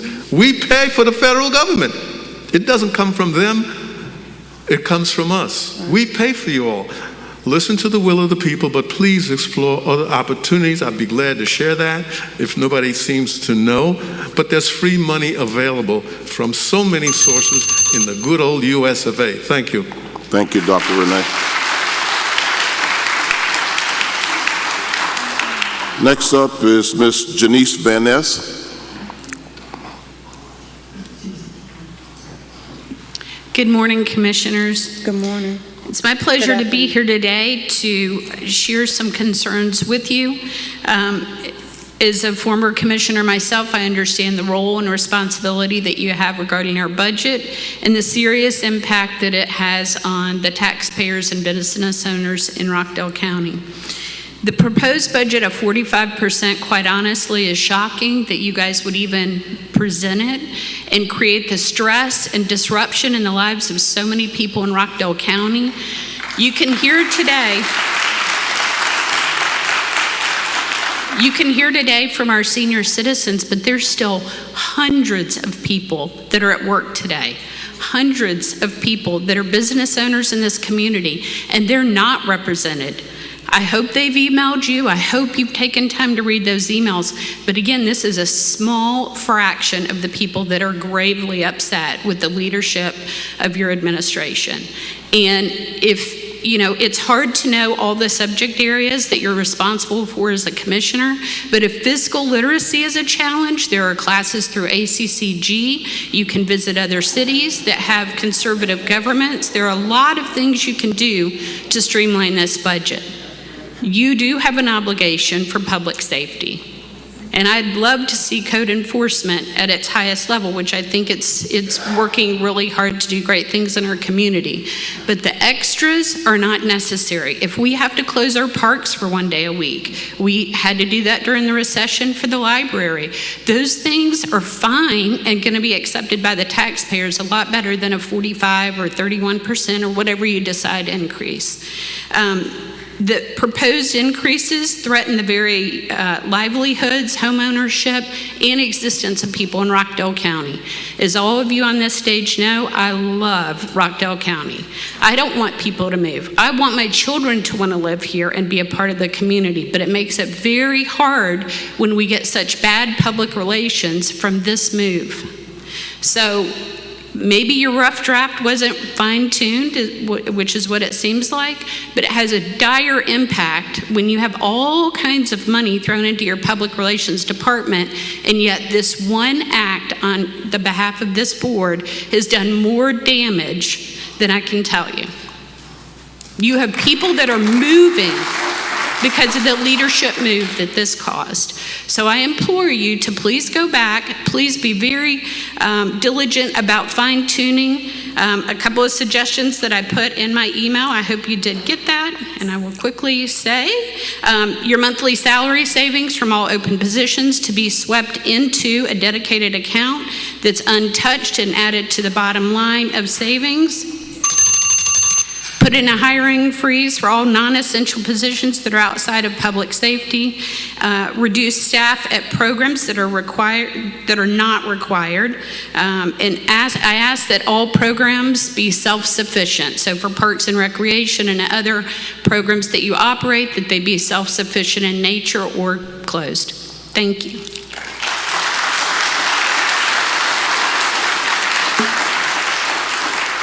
Thank you, Ms. Van Ness. Next is Ms. Mildred Johnson. Come on up, Ms. Johnson.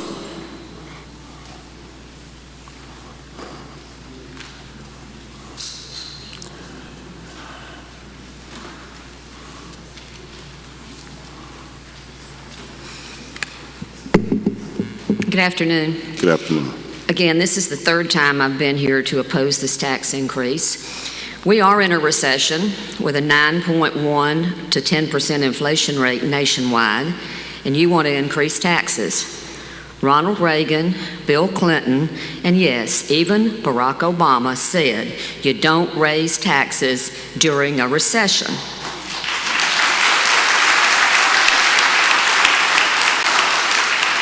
Mr. Chairman, you're always saying, we hear you, Rockdale, loud and clear. Well, as somebody else said, there's a difference between hearing and listening. And this board didn't listen to 70% of the voters in Rockdale County who voted down the proposed courthouse complex in Old Town in 2018.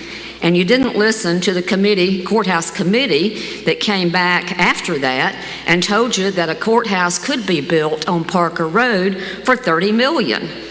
What did you do? You didn't listen to that either. You went back and pushed through a facilities authority through the legislature without letting the property taxpayers of Rockdale County know what you were doing. And now you're having meetings to hire an architect to come up with plans for a $110 million courthouse complex in Old Town again. And you're having these meetings at 5 o'clock in the afternoon when people are either at work or they're coming home from work and they don't have a chance to meet and talk about it. And your intention is to let bonds for $110 million to build this complex, which will go on our tax bills for properties in Rockdale County that we will pay for. And yes, I understand why you want your bond rating to be up, because you want those bonds. But you need to listen, not just hear, listen. You have lost the trust of many of us in Rockdale County.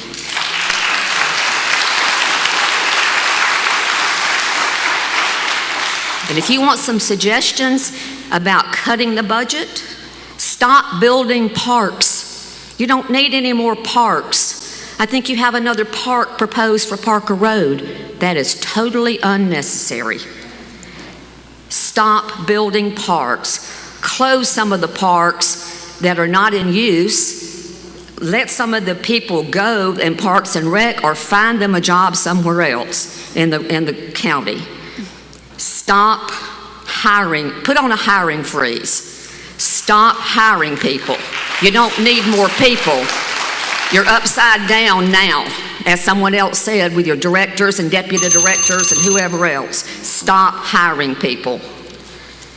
And eliminate all your unnecessary, expensive travel and training that's outside of this county, like you just had a retreat that's supposedly a work retreat in Greenville, South Carolina at a fancy place. You're always saying, Mr. Chairman, shop the rock. Well, why don't you bring those things to Rockdale County and spend the money here rather than outside of here?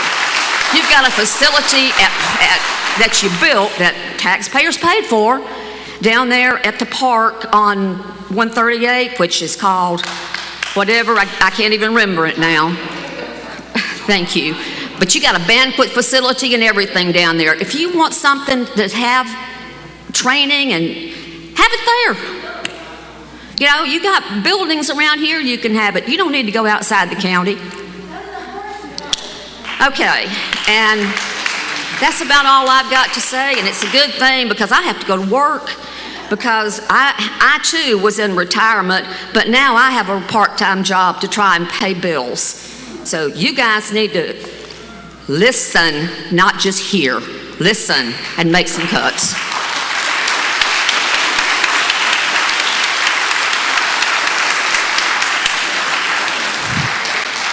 Thank you, Ms. Johnson. Next up is Kim Woods. Kim Woods, come on up, Kim.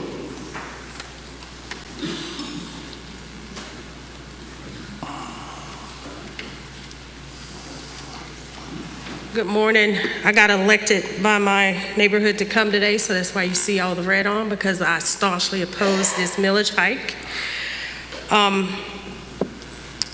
I retired from the military after doing 24 years of service, and I moved back to Rockdale County, not to get taxed out the wazoo. So, I feel like we're being egregiously affected by this. We're hit 3 times. The assessment, which then impacts the tax. I, for one, know my house has been overinflated about what the worth is. So my taxes go up. And then you're gonna hit us with this millage hike. I'm gonna be paying over $10,000 worth of taxes, and I'm retired. So I also have a part-time job teaching junior ROTC students about why the United States is such a great place to live. Our communities need to be also. Also, we were talking about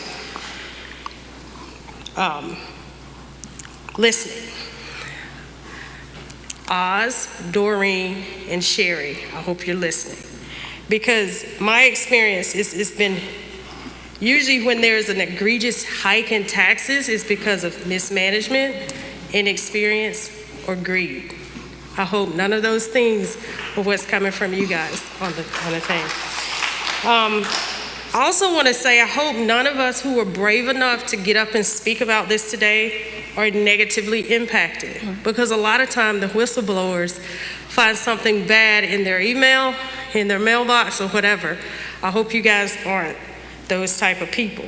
And I was always taught in the military, as a U.S. Navy commander, if you're going to come into a situation, you make it better. On behalf of the citizens of Rockdale County, I hope you guys are taking a Hippocratic type oath. Do no harm. So do better and make it make sense. That's all I have to say.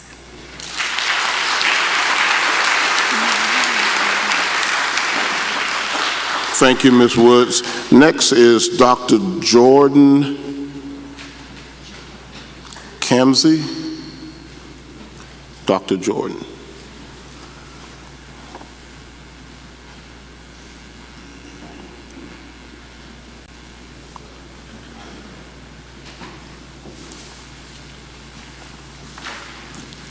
Good afternoon.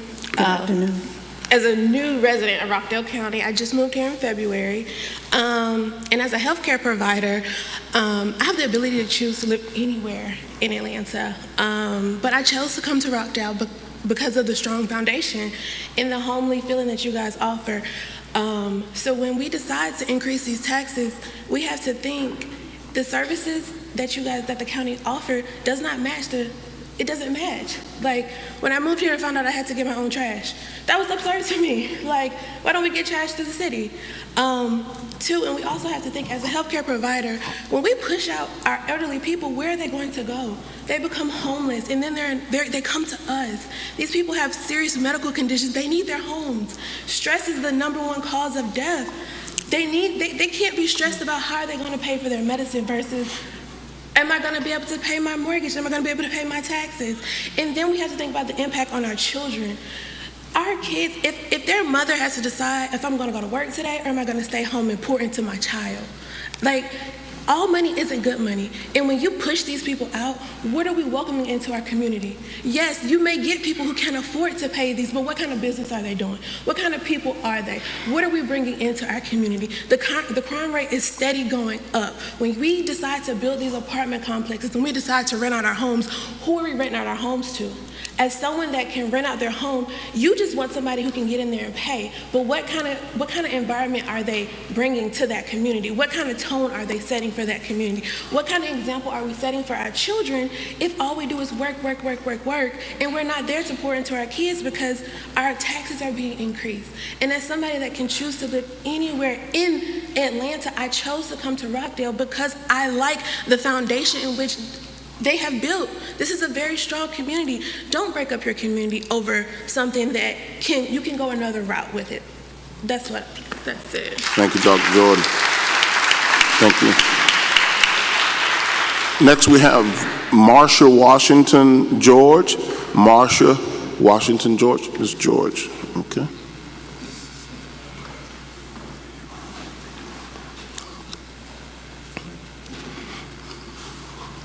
Good afternoon. Good afternoon. You helped me out one time, and I really appreciated that. But today we got some issues that we need to take care of for our community, and I hope you all are really, really listening and thinking about what you can take back and bring back good for our communities. I worked at AT&T in the 1990s in the engineering division on Salem Road here in Conyers for 8 years. And AT&T wanted to bring 2,000 technicians with good paying salaries to Rockdale County and build 2 floors extra on our building, so that would bring some money to Rockdale County. Rockdale County came back and told AT&T that was a law that you could not build over 3 stories. This was in the 90s. I don't know if it's changed. AT&T sent those technicians and engineers to Denver. Denver didn't turn down the money. We need to have ways to think of bringing in more money for Rockdale County from businesses like AT&T and so forth. Doing federal grants from grant.gov, I search it all the time. And I put in for grants for my organization all the time. And there are grants in there that would help with historic buildings. They have some active now that you can check into and you would qualify for. When we moved to Rockdale County in 2007, my husband and I were very happy, and we were happy that we could have a home where, because of my disability with multiple sclerosis, I could not have to worry about taking the stairs to get to the bedroom anymore, plus a quiet community. And we knew there would be some tax increases along the way. But when you get to 40-something%, that blows your mind as a 68-and-a-half-year-old senior citizen. So what I would like to ask you is find a better way. Talk some more. Don't bang it on us right now. Look at what we need to improve in Rockdale County. Look at what we can do to make all of the income areas in this building happy. Because I didn't sleep good last night.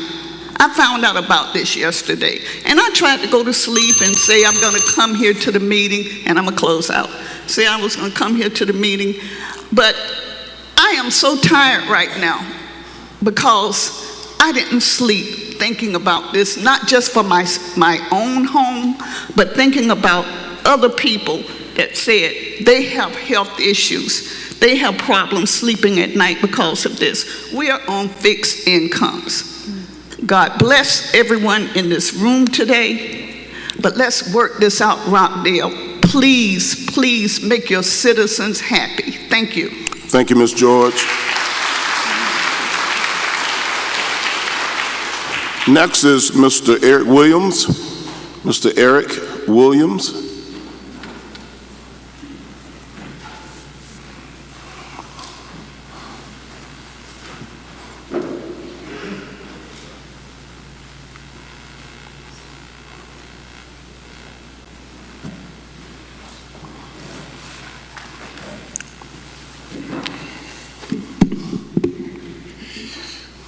Good afternoon. I was going to say good morning, but I've been here since this morning. But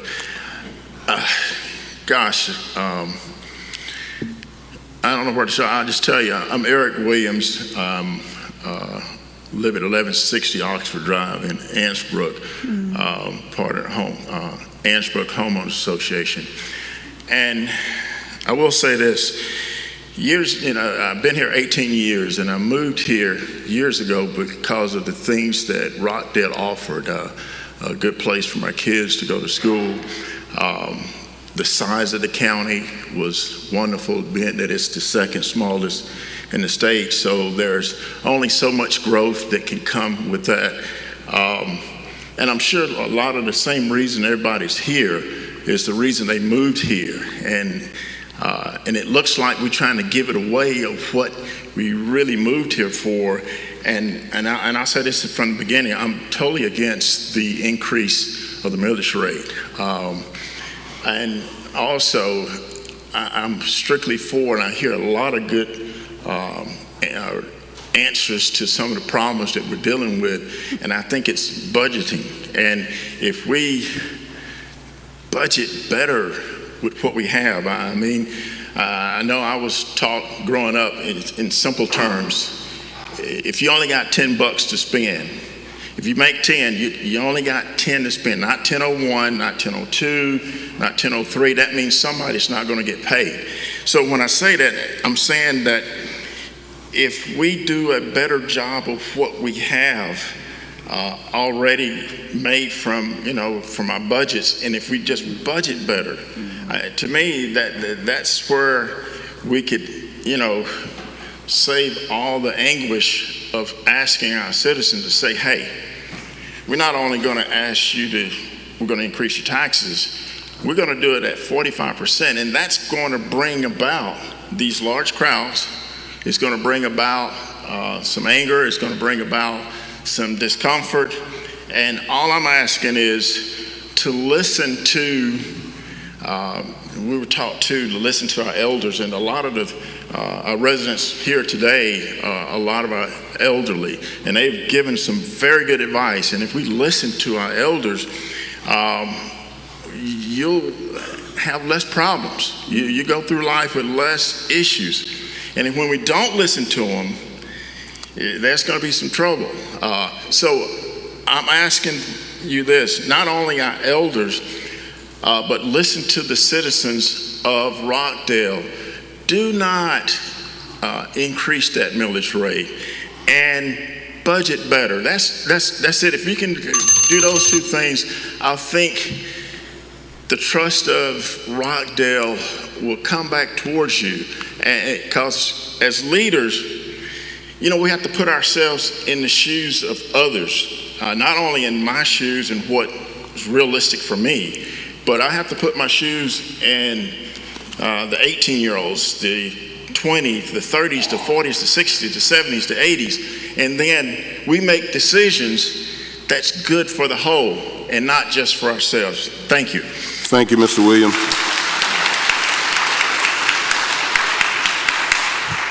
Mr. Billy Johnson.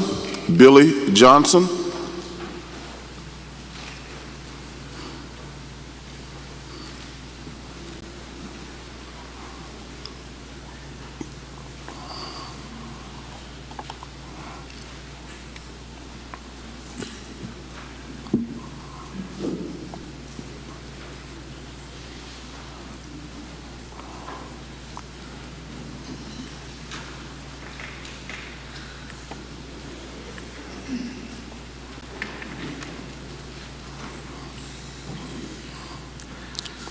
I have to apologize. I'm taking a little radiation, so I got circles on my head, not for targets, but for activities, you know.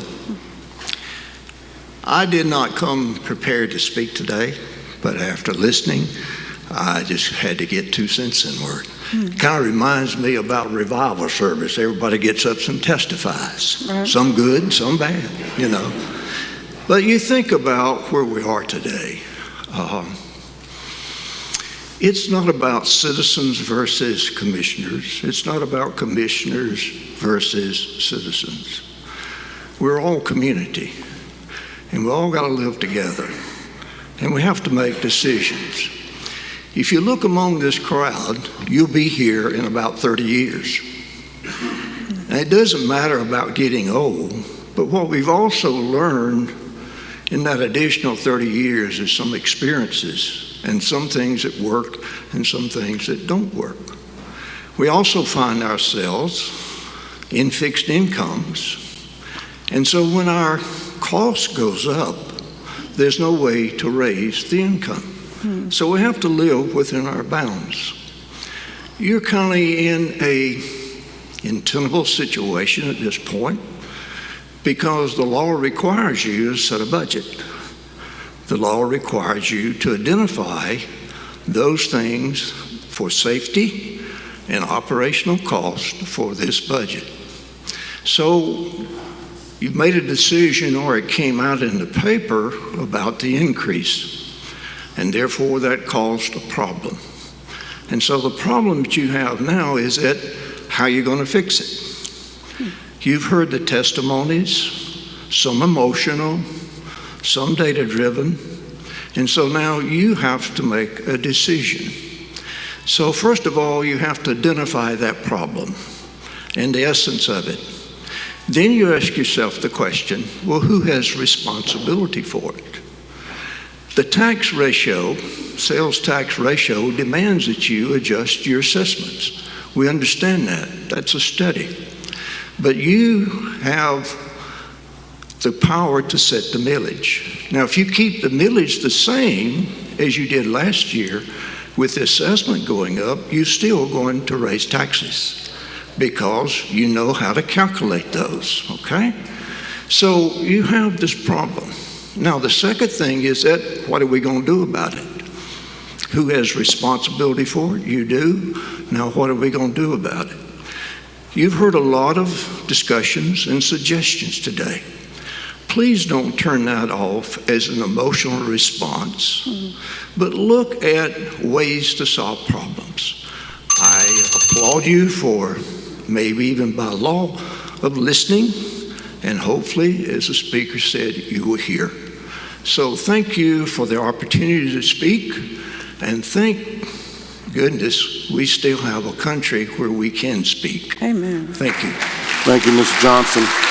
Thank you so much.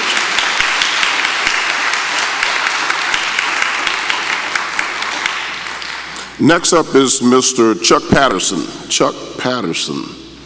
Mr. Patterson. Okay. Miss Taisha Davis. Miss Davis.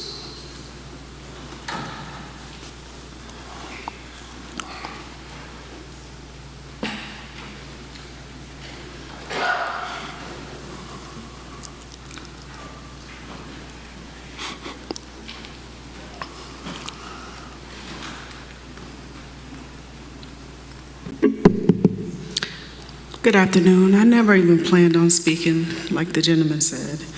I'm not retired. I'm young. I will one day be retired.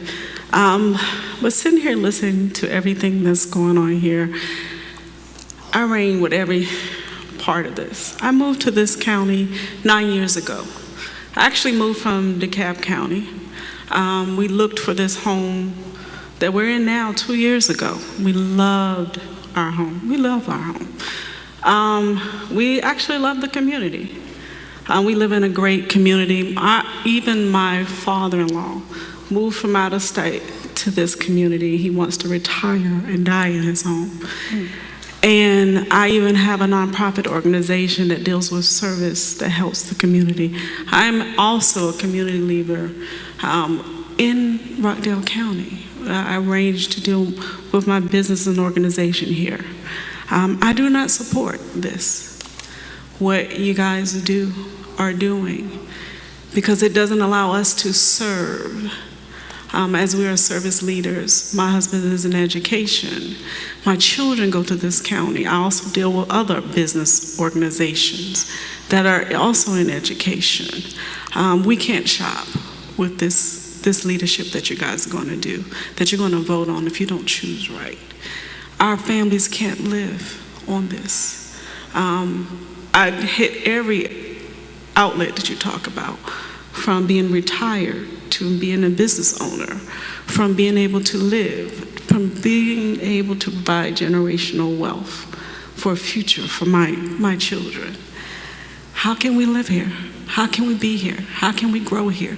How can we serve here from what you're doing and not listening to us as far as the people and everybody that are speaking?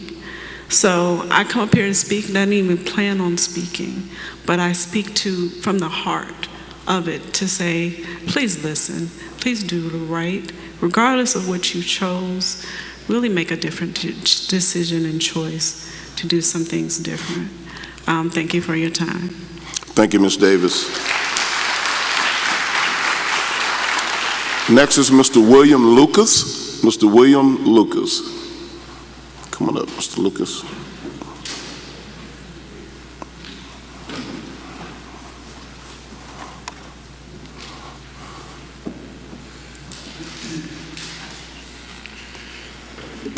I live in Westchester Lake subdivision. I've been in Rockdale County since the 60s.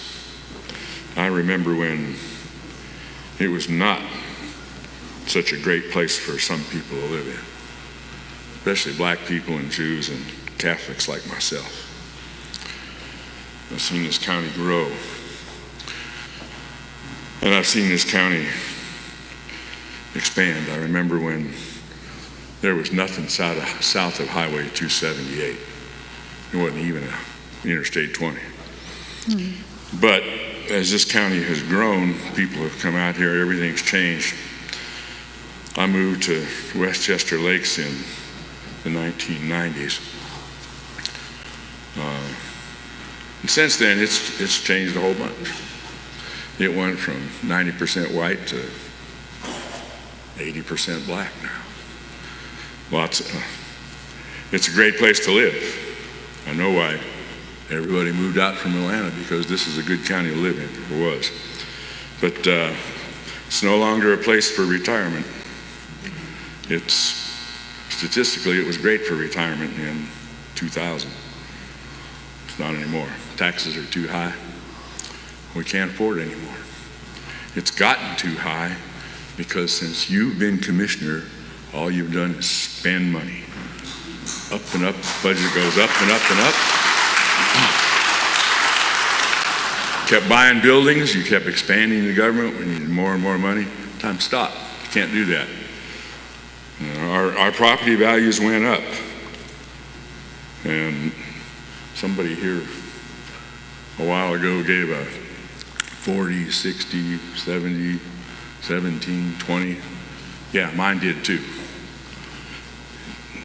I have a home, a rental home in Tampa. It's $100,000 worth more than my home in Westchester Lakes. I pay less taxes in Hillsborough County, Tampa, Florida, as a rental owner than I do here. This can't happen anymore. The county is being ruined. We got to change something. This tax increase is just not bearable for anybody who's retired and lives on fixed income. Can't happen. Can't continue. People start moving out. We haven't had a new industry, a new manufacturing industry come to this county in the last 12 years. You're not doing your job at attracting new business. You get retail properties come in, occupy buildings, they pay a commercial tax. That's not going to get it done. We need industry. You need people that produce things, add value. Commercial industries don't do that. We just swap money. You got to do better. Thank you, Mr. Lucas.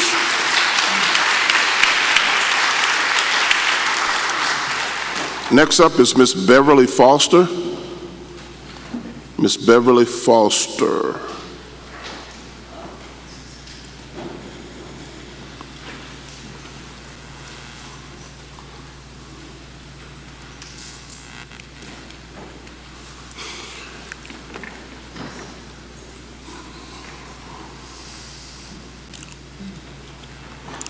Good afternoon. Good afternoon.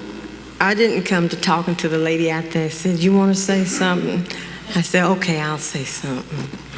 But I moved to Rockdale County in 2010 because I was searching for a place for me and my husband to retire that would be close to our grandchildren. Because I didn't want to live in Gwinnett, and I didn't want to live in DeKalb. So Rockdale County, where I live at, is halfway between where my grandchildren live in Gwinnett and live in DeKalb. And they come, and my daughter flies by my house and she come over here to work at Rockdale Hospital, where she's worked at since she graduated from college, and she don't want to work anywhere else. So I get to see them all the time and live in a little country place like where I grew up, you know, with one little red light. That's how me and my husband grew up. They told me I would have a tax break when I got 62. That little tax break was teeny weeny weeny. I thought it was like DeKalb County and Gwinnett were all it wasn't that way. And then about 3 years ago, we bought a fixer-upper because that's what we could afford. And we would fix up on it one thing a year and get a loan and pay that off, and fix it up on it one thing a year and get a loan and pay that off. And 2 years ago, the tax assessors in my house was worth twice what I bought it for. And I ain't fixed up hardly nothing. My living room still got a big hole in the ceiling. And the outside deck got big holes in it and everything. And I said, my Lord, twice? And then, of course, my taxes doubled. And I went back to the thing and said, y'all sure I got a senior citizen discount? And the girl said, yeah, because you got this little thing on here. But, you know, you You gotta stop. You're running us old folks out. My boss is a doctor. He lives in Cobb County. His house is beautiful. I could never afford nothing like that. He paid less taxes than I do because Cobb County gives you the break. For if you're over 65, he's 70. He don't pay no school taxes.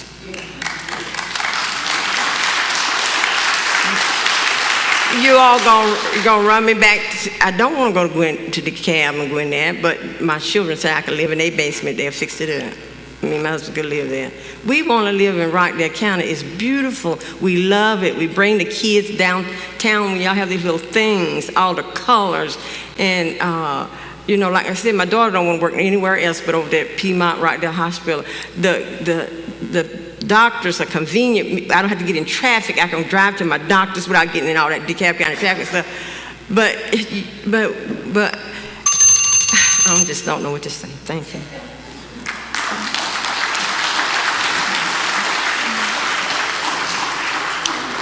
Thank you, Ms. Foster. Next up is Mr. Billy Shepherd. Mr. Billy Shepherd.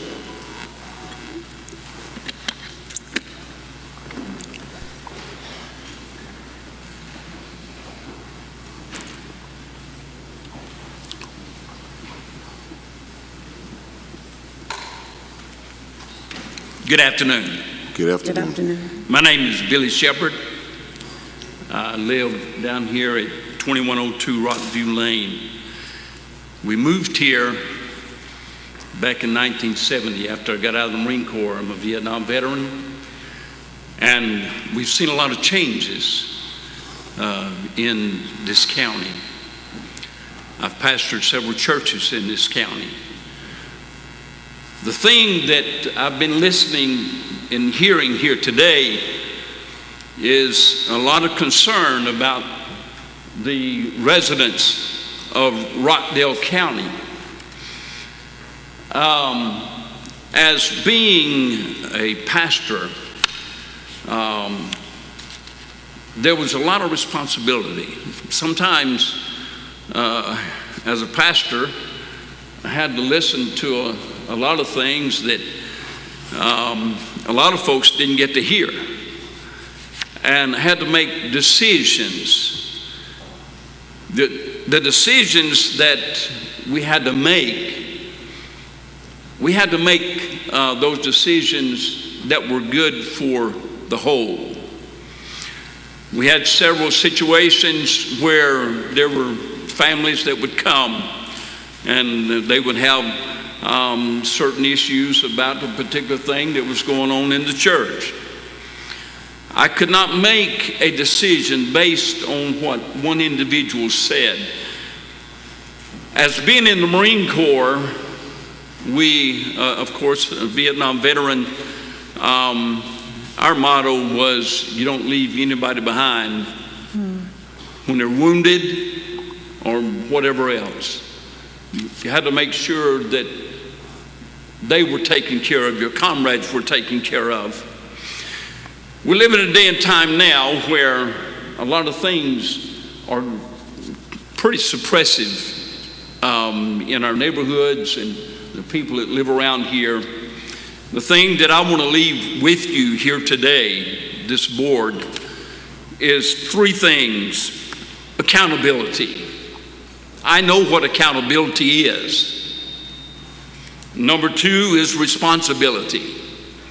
We need to make sure that we're responsible to the people that have elected us to an office. And number three, we need to be sensible about what we do. If we go out here and we begin to raise taxes when we're in the situation financially like most everybody seems like they're in right now, that doesn't seem feasible, not in this county. Thank you for your time. Thank you, Pastor Shepherd. Thank you so much. Mr. Greg Lewis is up next. Mr. Greg Lewis. Okay. All right.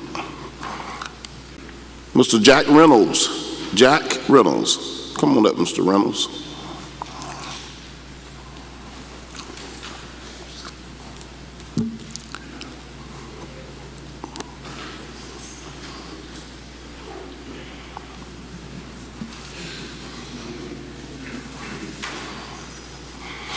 Good afternoon. Good afternoon. I want to thank you for the opportunity to speak, and my situation is not as dire as I've seen other people present in this situation. I'm 72 years old, and my wife and I are both retired, and we're on a fixed income like everybody else. We get, 2% increase from Social Security? Something like that, somehow. Inflation is at 9 to 10%. Okay, so we've lost 8%. And I retired in 2016. At approximately that time, and I'll use round numbers, we were paying somewhere around $770 a year in property tax. Last year, I paid nearly $1,300 in property tax. According to your website, you want 45% increase, which is another $580-something increase, which will increase our property taxes to somewhere in the range of $1,900, which means for this year, for this coming year, I'd have to budget nearly $160 a month for property taxes alone. Inflation, again, is at 9 to 10%, and you want 45%. Really? I mean, and the other thing that kind of got me is your budget director posted on his site that you fed over 100,000 meals. Was that correct? As you drive people out of their homes and you take away the money that they need to feed themselves and provide medicine for themselves, how much are you going to have to budget to feed and house people? Think about it.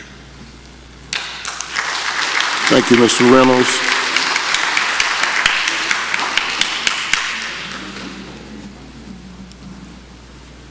Gordon Grieve. Mr. Gordon Grieve.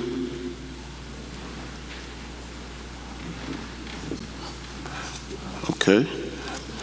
Miss Margaret Brooks. Margaret Brooks. Miss Margaret Brooks. Miss Brooks.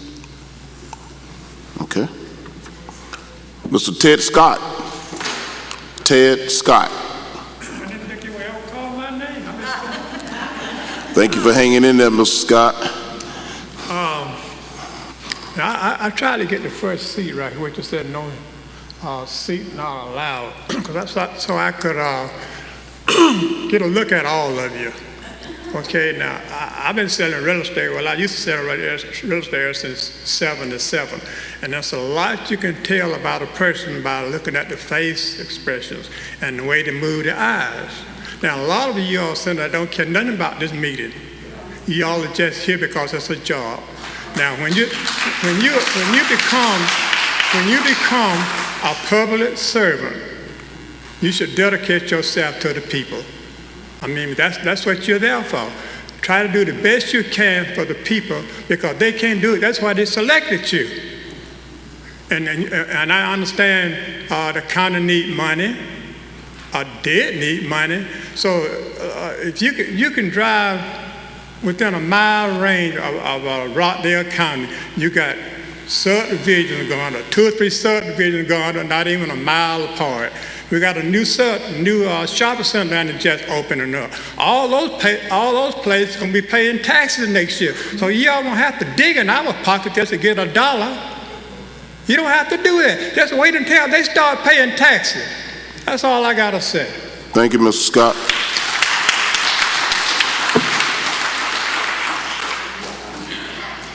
Miss Julia Mentor.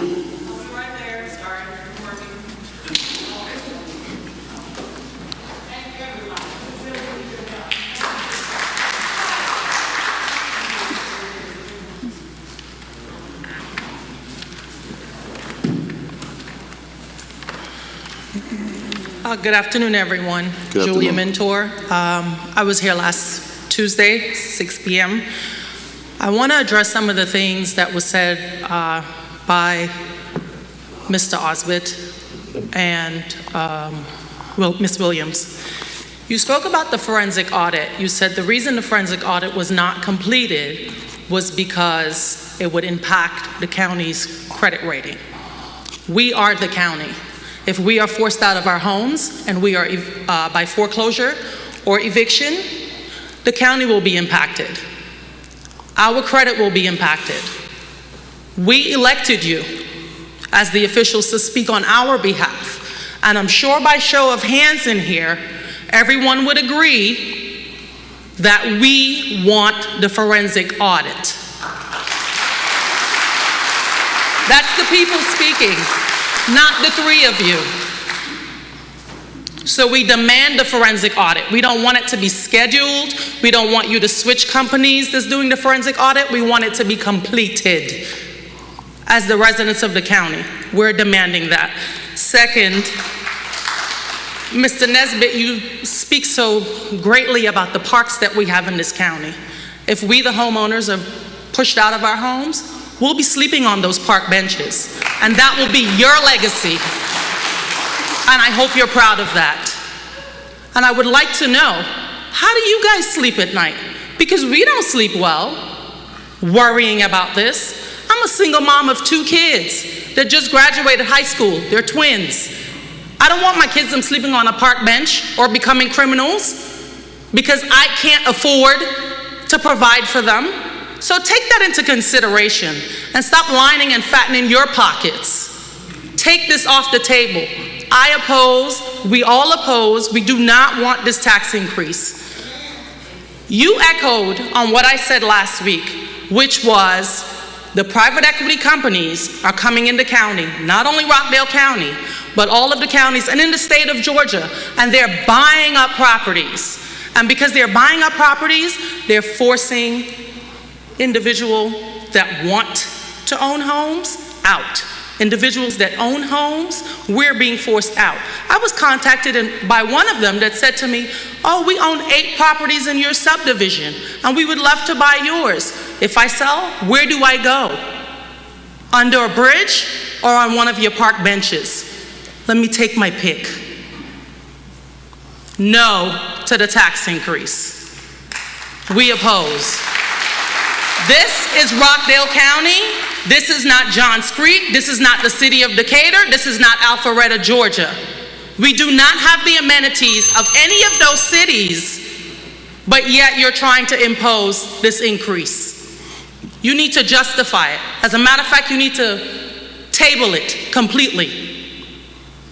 Thank you. Thank you, Ms. Mentor.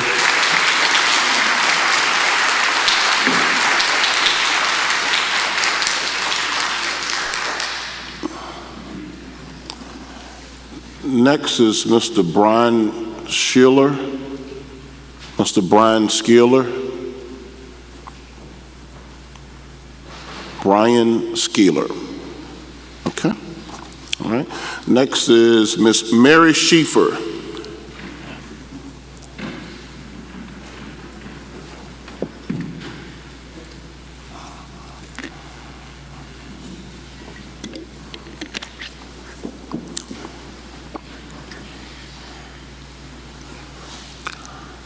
Thank you for letting me speak. I didn't plan to speak, and everybody has made really good points, and I hope you'll listen to them. You already got a tax increase when our houses were reevaluated. What do you need to raise the millage rate to? And it's unfair to us to raise these taxes, this amount of taxes, up high for things like the courthouse and other things that are so expensive, for buying parks and land that takes the land out of a tax base and you receive no taxes on them. I hope that you will listen to all these people here and the ones that were here. It was a full house to begin with. At the end of the meeting that I was at last week, you made a comment after everybody started getting up to leave that you have to have a thick skin to be a commissioner. Well, I hope that means that it won't be thick ears and that you'll listen to what some of these people have to say. Thank you. Thank you, Ms. Schaefer.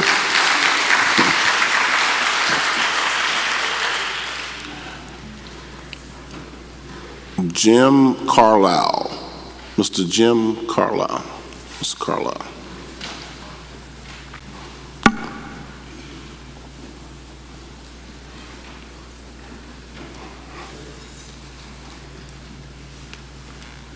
Good afternoon.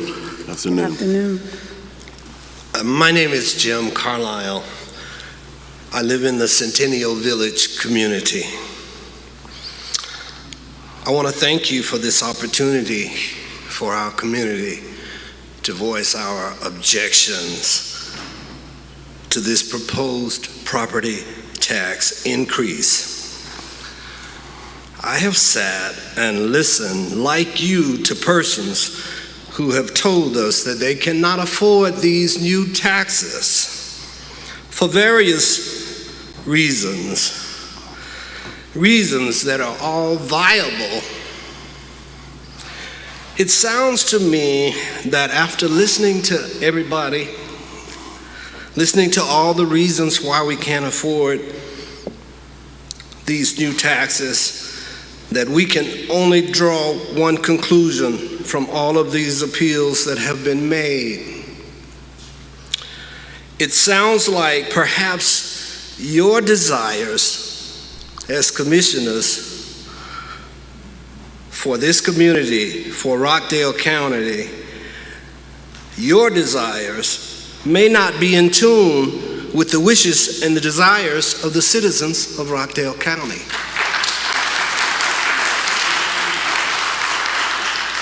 We all realize that services that the county currently provides are necessary in most cases. But we also realize that the budget may contain items that are not necessary and are not needed for us to have an improved quality of life in this county. We want you as commissioners to go back to the drawing board and rethink your proposed budget. Revise that budget and withdraw your proposal for this tax increase. Thank you. Thank you, Mr. Carlisle.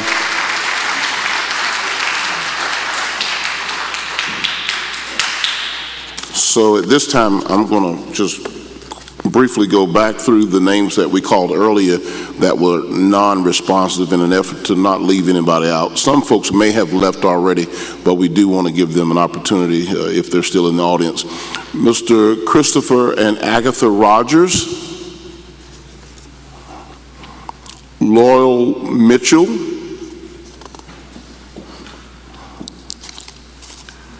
Lorna English,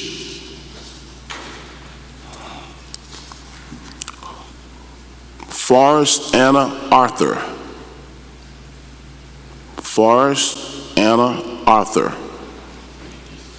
Okay. Fred Myers.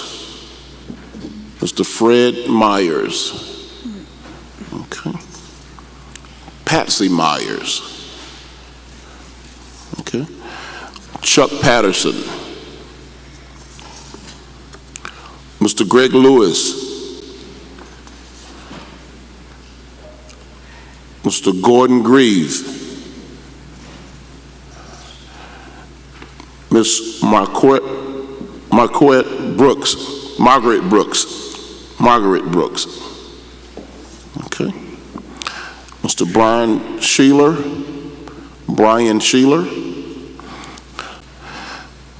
I also have an individual that has filled out a comment card that does not have a name, that did not place their name, so I'm not all that in favor of calling out people addresses. I do have an address for here, a Fall River Drive address, Fall River Drive. Okay, I won't give the actual street number, but Fall River Drive, if that's you. Okay. Then the final one I have is a This is difficult. First name is Carl with a K. Carl. Is there a Carl in the audience? Ladies and gentlemen, that completes our portion of our public comment. At this time, we will move into board comment, and I will start with Commissioner Washington. Good afternoon. So originally, I planned to make this speech on the 16th when we took our vote, because I figured that I would have what I ascertained would be the dissenting vote in the millage rate. But I woke up Wednesday morning after Tuesday to an email, and yes, I do read my emails, where women had watched the original board of the hearings and said that I look like I'd rather be having a root canal than be listening to the people voice their concerns. And it dawned upon me that because the notices come out and everything in the papers come out, that the Board of Commissioners are requesting this increase, that everybody thinks that all three of us are in favor of this increase. So I wanted to put it on the record that from the beginning, when we first got our first phone call about the millage rate, the first thing I said was, we can't do that. So then they told us why the millage rate was going to be at the 20, and I objected to it. I told them that, that 20 included the ARPA funds that we were supposing to use, that we use, and then it went down to 18.65. And I'm still questioning this 18.65, and they told me that it included the $6.6 million for the courthouse. Now, in Rockdale County, we set our millage rate based off of what we've spent this year. So technically, when we set our budget, now we're getting ready to have budget hearings right now, so we're getting ready to set our budget for 2023, but the millage rate that we're setting right now is supposed to cover the spending that we had in 2022. Not one time was there any talk about starting to pay for this courthouse in this budget year. I have worked very, very hard because we need a courthouse, we need a government facility. We have to have it, but we need to also look at alternative ways to pay for it. And those are the things that have not been presented to us. The tax digest did go up this year. And so if we keep this current millage rate, we would have enough money to pay for everything that we budgeted for last year. And our millage rate would be, if we do have a tax increase, it would be minimal. Something that people say that they would have supported. And right in line with the rate of inflation, if we keep the 16.69 millage rate. However, that $6.6 million for the new courthouse is what I've been objecting to, not because we don't need the new courthouse, but because this is the first time you all are even hearing of this. This is the first time that I heard of that we were trying to pay for it this year when they presented to us. Janice and the entire team that is working on this government complex, they're working on different proposals so that we as a community can decide what's best for Rockdale County. I, at this point, do not believe that to assess a $6.6 million 2 mil, it's equivalent to 2 mills, is in the best interest of this county. I have been talking for months, trying to come up with something so that we could do something for our senior citizens. If it's to increase their exemption and/or freeze where their taxes are so that they don't have to worry about an inflation in their values of their home. I've also been talking to one of our state representatives about and our lobbyists about introducing legislation that would freeze the tax values for longtime home buyers. See, these are the kinds of things, along with doing something for the disabled, that I think we need to put in place before we even start thinking about a $6.6 million increase in or the money to justify a $6.6 million increase. We've done none of those things, but had we done those things first, had we taken care of the most vulnerable, the elderly, the disabled, and the longtime homeowners, then maybe we could figure out how to disperse this cost for the courthouse. The other thing that has not been answered to me, another reason why I'm opposed to the $6.6 million, is because I asked, how did we even come up with $6.6 million? We don't know how much this courthouse is going to cost. We don't know how big it's going to be. We have done no assessments. That's what our task force has been gracious enough to give us their time to do. So we're not ready to start saving money for a courthouse at this time.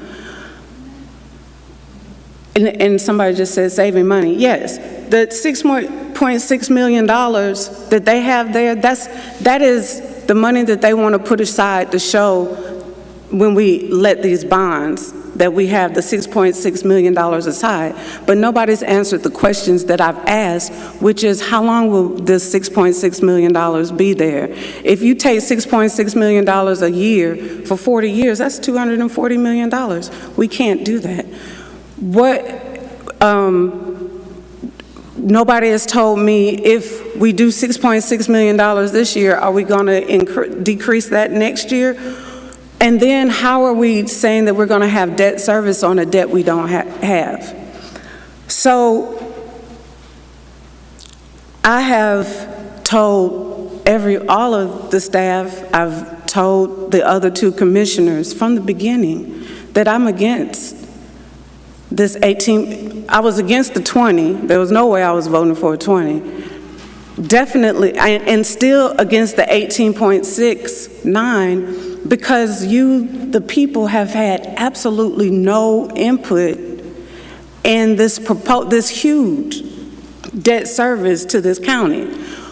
We pushed very hard. Somebody mentioned the Public Facilities Authority. Yes, the Public Facilities Authority was enacted so that, number one, we would have a longer period of time to pay for any debt service. It goes from 30 years to 40 years.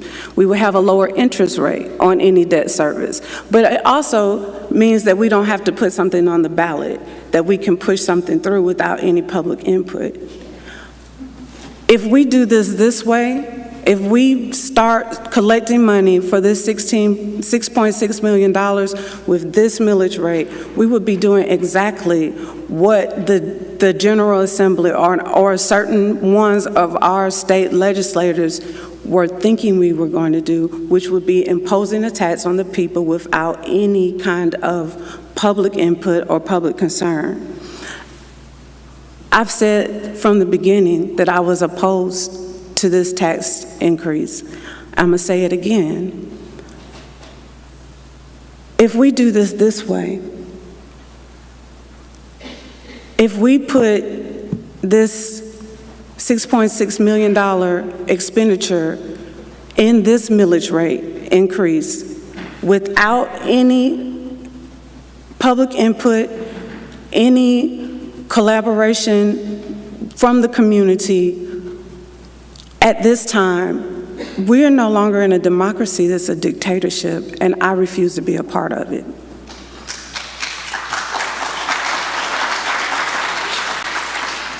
Now, the 16.69 where we are, I agree with that because we did have more expenses this year. And one of those expenses was the sheriff's office when he changed vendors. That was in the tune of $2 million. That's a mill increase. We held taxes back last year. We've taken 2 rollback rates, 2 for this county, which means that in 2020, we rolled back so that your county taxes wouldn't go up. And in 2021, we rolled back again. But we do have to have the small increase that the 16.69 will make so that we can continue the services that we have. So that's where I am on this entire millage rate increase. And I just wanted to put all of that on the record. Commissioner Williams.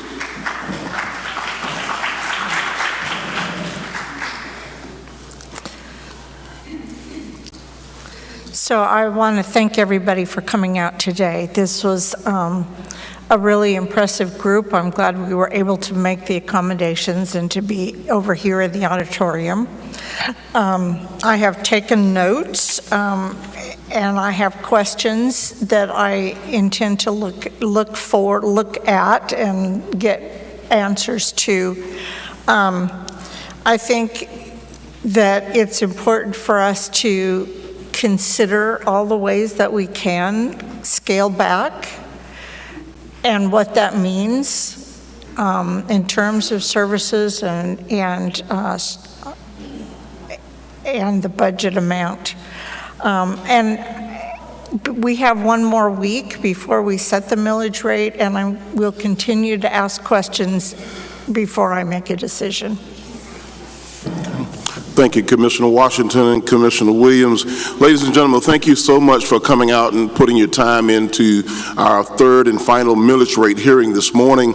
What we're going to do at this time as we prepare to close the millage rate hearing, the final and third one for this particular hearing, want to go ahead and Director Rutledge, are there any additional announcements related to this other than the announcement of the actual date of the vote? No, Mr. Chairman, but yes, the vote will be next Tuesday, the 16th at 6 p.m. at a called meeting to actually set the millage rate. After we adjourn this public hearing today, we will go into the regular voting session, followed by the budget extended work session for the remainder of the afternoon. Thank you. Thank you, Director Rutledge. So it is now basically 1:34. At this time, I am going to call that we take an hour transition. We will take one solid hour.